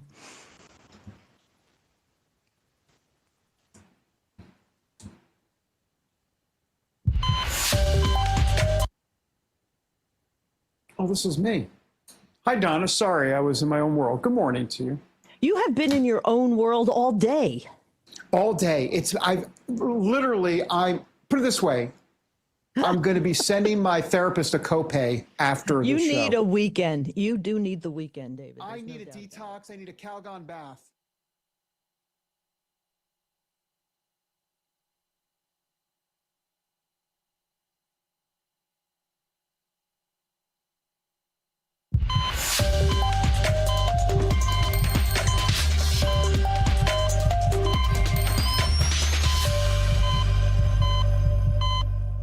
All right, welcome back, everybody, to American Sunrise. I'm David Brody. Thanks for joining us this morning. By the way, I've been out of control this morning, honestly. I need a Calgon bath afterwards. We invite you to join the conversation on Getter, Rumble. We are also in on YouTube, and we're in the chat. All right, time now to take the political pulse of America. The beat today, President Trump raising the alarm over California's slow-moving primary election results, accusing the Democrats, or like I say, as he says, the Democrats, of cheating, as thousands of ballots remain uncounted in several high-profile races. So in a series of posts on Truth Social, Trump claimed Democrats were trying to, quote, steal the California governor's race and other contests by taking advantage of the state's lengthy vote counting process. The president also said federal authorities were looking into the situation, though details about any investigation remain unclear. So these comments, by the way, come as Republican Steve Hilton is holding this narrow lead in the governor's primary, at least for now, with Democrats Javier Becerra and Tom Steyer still in contention, and you got mail-in ballots continuing to be processed. Under California law, ballots postmarked by Election Day can arrive days later and still be counted. Joining us now with analysis is the co-host of Cowboy Logic here on RAV, Donna Fiducia. Donna, good morning. I mean, my goodness. Yeah, exactly. I believe this has risen to the Oi Gavolt level, by the way. But please, Donna, have at it. The floor is yours. Have we learned anything since 2020 except how to cheat even better in California? I mean, that's all they're doing is cheating. Dr. Gina, I think, what did you say? For 10 years you haven't lived in California and you're still getting a mail-in ballot? No, multiple mail-in ballots, Donna, in my name. I could vote several times in California. So you should have. Go ahead. I mean, everybody else does. You can actually write down. Change to be a Democrat. Yes. Go ahead. Sorry. You can actually, in California, write on the outside of the envelope, I heard, what day it is. Not necessarily have it printed. So, if you write down that it's before Election Day, they'll just take that one in too. All right. There were 24,000 votes in the last 24 hours or so. That absolute zero went to Pratt. OK, so that's like a 1 in a trillion, over a trillion chance of happening, according to AI. I mean, this is just insane. Tom Fitton sued Los Angeles a couple of years ago, actually, and found some 900,000 illegal votes. And they said, OK, we'll take them off. But you know what? We'll take them off the voter rolls to the tune of about maybe 10 a month. So it'll be like 2,000 years old before they finally clean the voter rolls. The problem I'm seeing is it's not a federal election. It's a state election. So I don't know what kind of sway Donald Trump can have over this. France has 66.7 million people. California has 39.3 million people. France, for all their problems, does three things better than the United States: wine, loser pays in civil cases and in trials. And they have paper ballots, hand counted, same day. Why can't we do that just in California with roughly half the same population? It's insane, totally insane. And you know, I was at Fox News back in 2000 when Hillary wanted to stop counting the mail-in ballots because they were thinking that, well, you know, it's mostly military ballots and they're mostly Republican. I swear to God, you guys, that was when the light bulb went on in their head. Oh, you know, we can use these mail-in ballots to our advantage. And it took them about 20 years or so, but that's pretty much what happened. And it's getting to the point where it's just stupid. You know, I mean, John Ossoff here in Georgia voted against the Save America Act, folks. So make sure you put in Mike Collins. Can I just get that in there? I mean, what are these people afraid of? Obviously, they're afraid of the fact that they probably wouldn't have won in the first place. And that's what's really scary. Give it another couple of days. I'm sure the Republicans will slip down to third place for both governor and mayor. It's pathetic. I said that the first day when everybody was all optimistic. I'm like, this is California, guys. They steal elections. That's what they do. Doesn't matter how the real election turned out. I have to correct you on one thing, though, Donna. French do food really well, too. French food. I'll give you that. But the other three are really much better than us, too. And most everything else, they pretty much screw up. You're right. But no, here's the thing with the ballots in California. They learned that they can get illegals to vote as well. I mean, dead people, dogs, all the rest of it. But this court decision on illegals will be absolutely fundamental to see what happens with this. And so I just want to inform the citizens of the United States that illegal votes in California still count. Donna, the Trump administration is signaling it may still move forward with the much anticipated plan by conservatives to compensate people who were targeted by government actions in the wake of J6. The DOJ has indicated it may work through alternative legal channels, if you will, to pay people who claim to have been targeted. This is really important, Donna. And as I discussed with Lego Man earlier, this isn't just important for J6ers. There were a lot of people targeted by the IRS. There were a lot of people like myself targeted by I guess you'd say the TSA.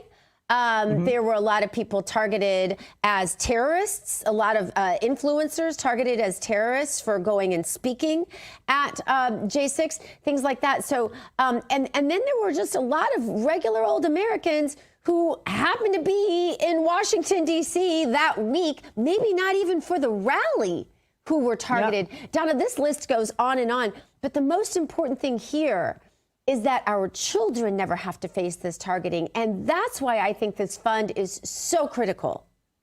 Do you know, though, Dr. Gina, there's like a 500, I think there's a $50 million, it might even $50 billion. I got to get that straight. A $50 billion fund that's been in place for decades for the DOJ to settle civil cases. I've been talking to some of the Jan 6ers who are very familiar with this. I didn't know that. So they could sue individually. They could do separate claims. But there's also a judge in Miami that just ruled that they can reopen the $10 billion fund that Trump had initially. So we'll see what's going on with that. But the double standard still is just unbelievable to me. J6 lasted 4 hours. You're still seeing people at ICE facilities, Antifa, BLM, for the last 6 years, basically burning down cities, killing people, burning courthouses with people inside them. And they get off with a slap on the wrist in most cases. And they're worrying about the food at this ICE facility in New Jersey. When, did the food ever get checked in the D.C. gulag? It had Clorox in it. It had pubic hairs in it. Sorry, folks. I know it's breakfast time. It had bugs in it. And nobody cared about that. Nobody even barely went to visit them. But all these ICE facilities, oh, my gosh, you got to treat the illegals like they're first-class citizens. The obvious thing here, again, is that we have to coddle. They have to coddle the illegals because that's their new voting base. The Americans are PO'd right now. They want the Save America Act. They want this stuff straightened out. And again, then what about the Arctic frost? Oh, they'll cover their own behinds, won't they? These Democrats and Republicans, or mostly Republicans, that were targeted for $500,000 for every single device they had. Well, I think the Jan 6ers wouldn't mind that. That would be a nice payoff. Or let's take some of the $40 million a week that we're still sending to the Taliban. That could pay off a lot of people that suffered as well. Lives are ruined, absolutely ruined by this, which is insane, and people just don't realize it. They can't get a job, even if they didn't have violent charges. If you go on any kind of website, YouTube, you're going to find these people, and they're lucky they can get a job as dog catcher at this point. Donna, before we let you go, we want to know what's happening on the barn party this weekend. Well, guys, I really want to introduce you to a wonderful woman. Her name is Gwen Andrews. She's talking about the beauty of adoption. She's president of Turning Point USA here at the University of West Georgia in West Georgia, in Carroll County, Georgia, where we are. And she's also a Students for Life ambassador. She had an unexpected pregnancy. She chose to keep her child, and they have open adoption, which she talks about in our Cowboy Logic this weekend, again, 6 a.m. and 9 p.m. Eastern Time. And again, on Sunday at 4 p.m. in the afternoon, we also have J6 super lawyer Jonathan Gross. We'll see you there in the barn party. It's going to be a good one.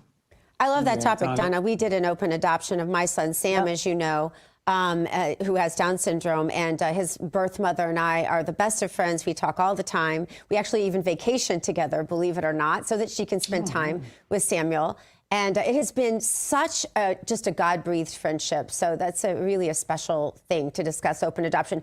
But I understand people that are afraid of it, too. I say just do adoption however you're comfortable.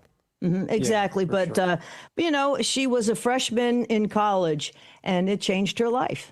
For the better, I think. Yeah. And so does she. More details this weekend. Donna, great to have you. Have a great weekend. Love you guys. Love you back. You too. All right. You know, for the first time since World War II, when I was about 15 years old, our national debt held by the public has exceeded GDP. America, look, this is a wake-up call. Our sins of the past, shall we go over them? Why not? Reckless government spending. There's a lot more.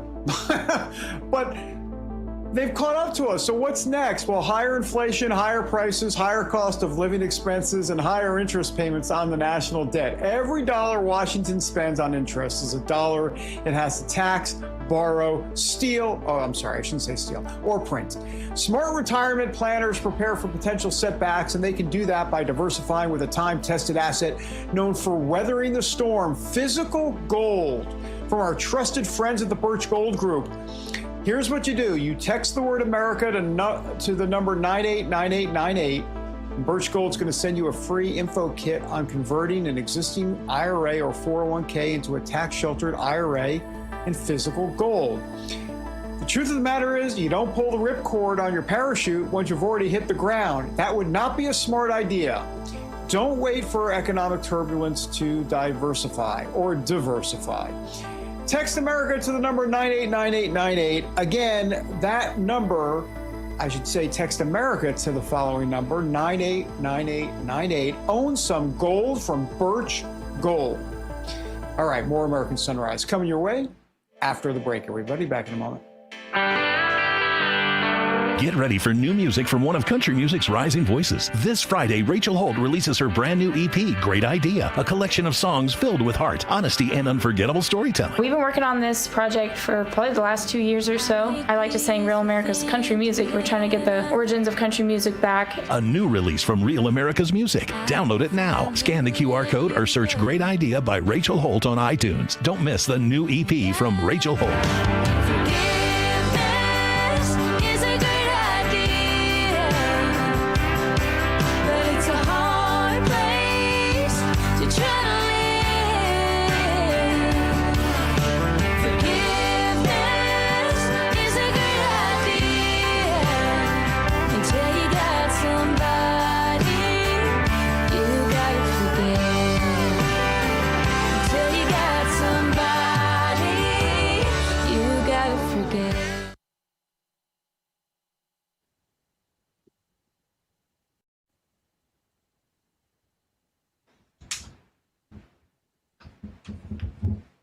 Yeah.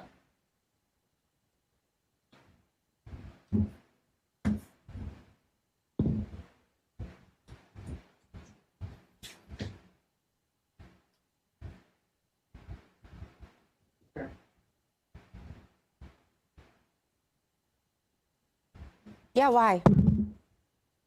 Hey guys, give me 1 second. I'll talk to Mike. So I'm going to mention this, but my girlfriend, Meredith Eiler, she does the veteran stuff. Her little niece drowned in a pool, and the hospital is trying to unplug her.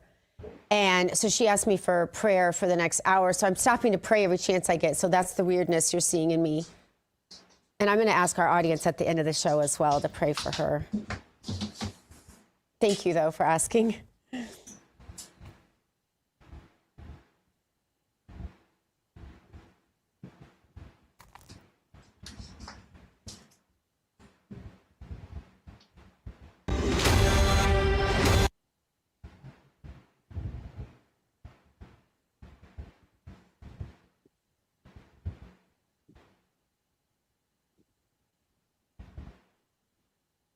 Hey, Mike, it's David Brody. Can you hear me?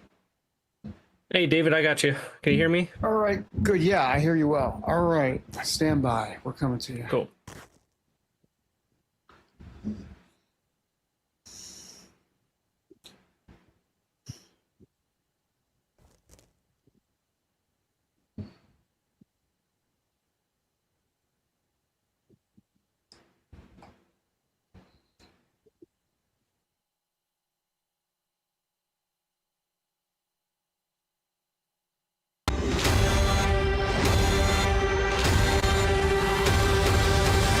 Let's spill some tea.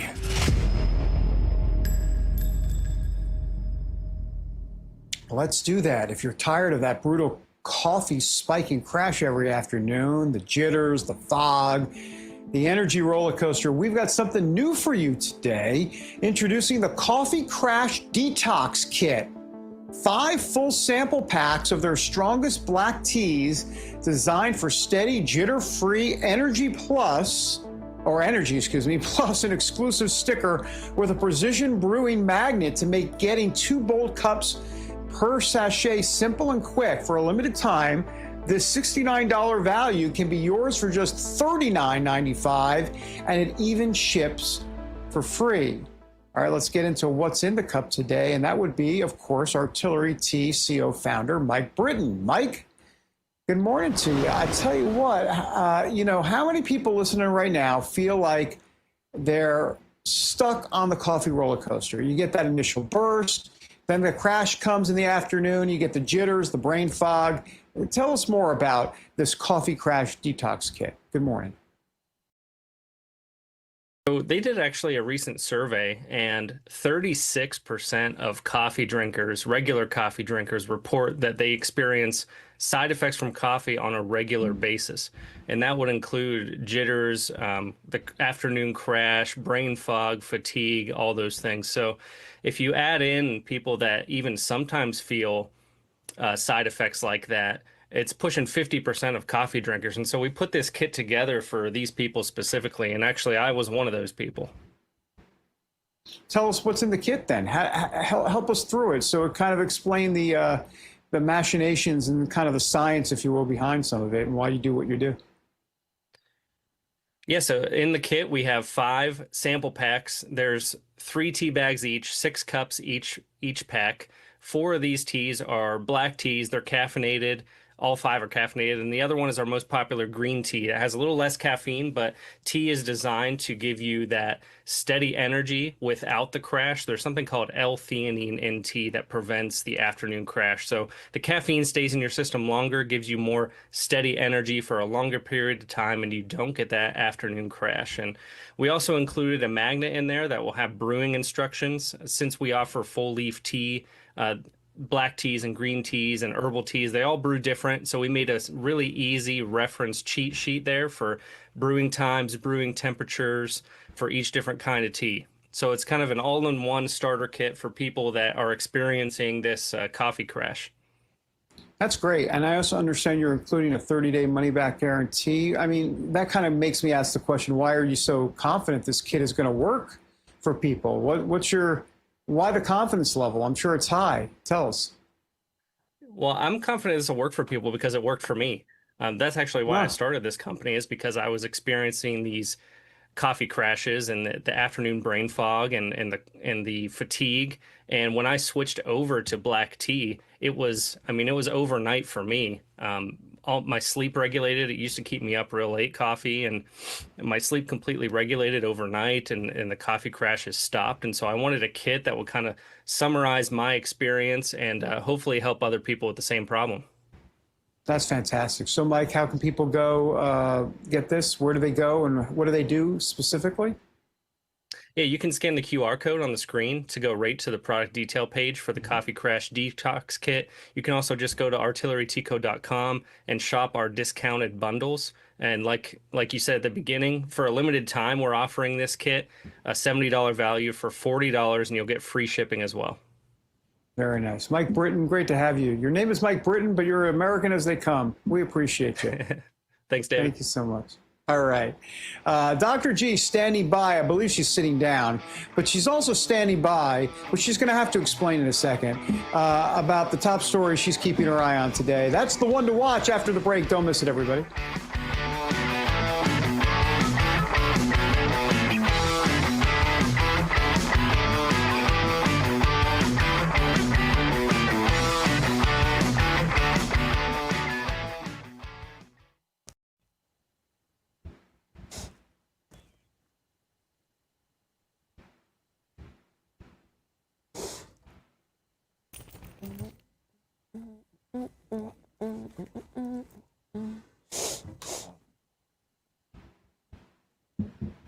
Wait, check your bag downstairs. Did I put it in there? Which one?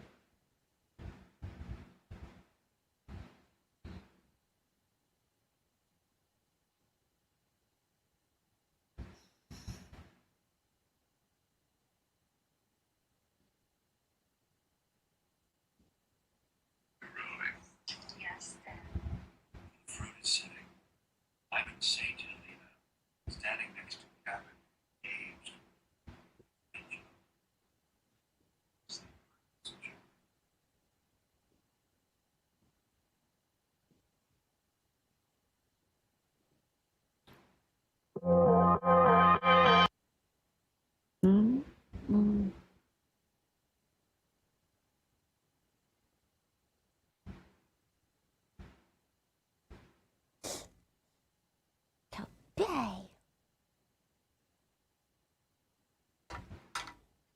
Gotta do your thing.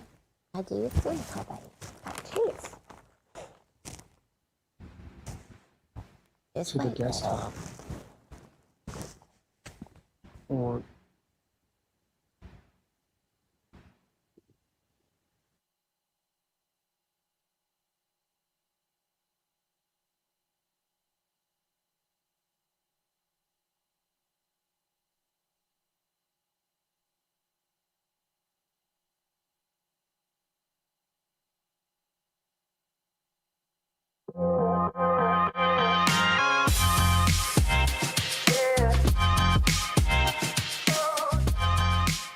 All right, welcome back to American Sunrise. Oh, Colby's bored. I'm Dr. G. We thank you so much for being with us this morning. It is time now for the one to watch. It is Freedom Friday. It is Puppy Friday. For those of you who don't watch our show every week, you should, because you would know every Friday is also Puppy Friday. The world's still in shock over the horrific release in the UK earlier this week, which showed British police allowing a white stabbing victim to die while detained because the assailant accused him of a racist assault.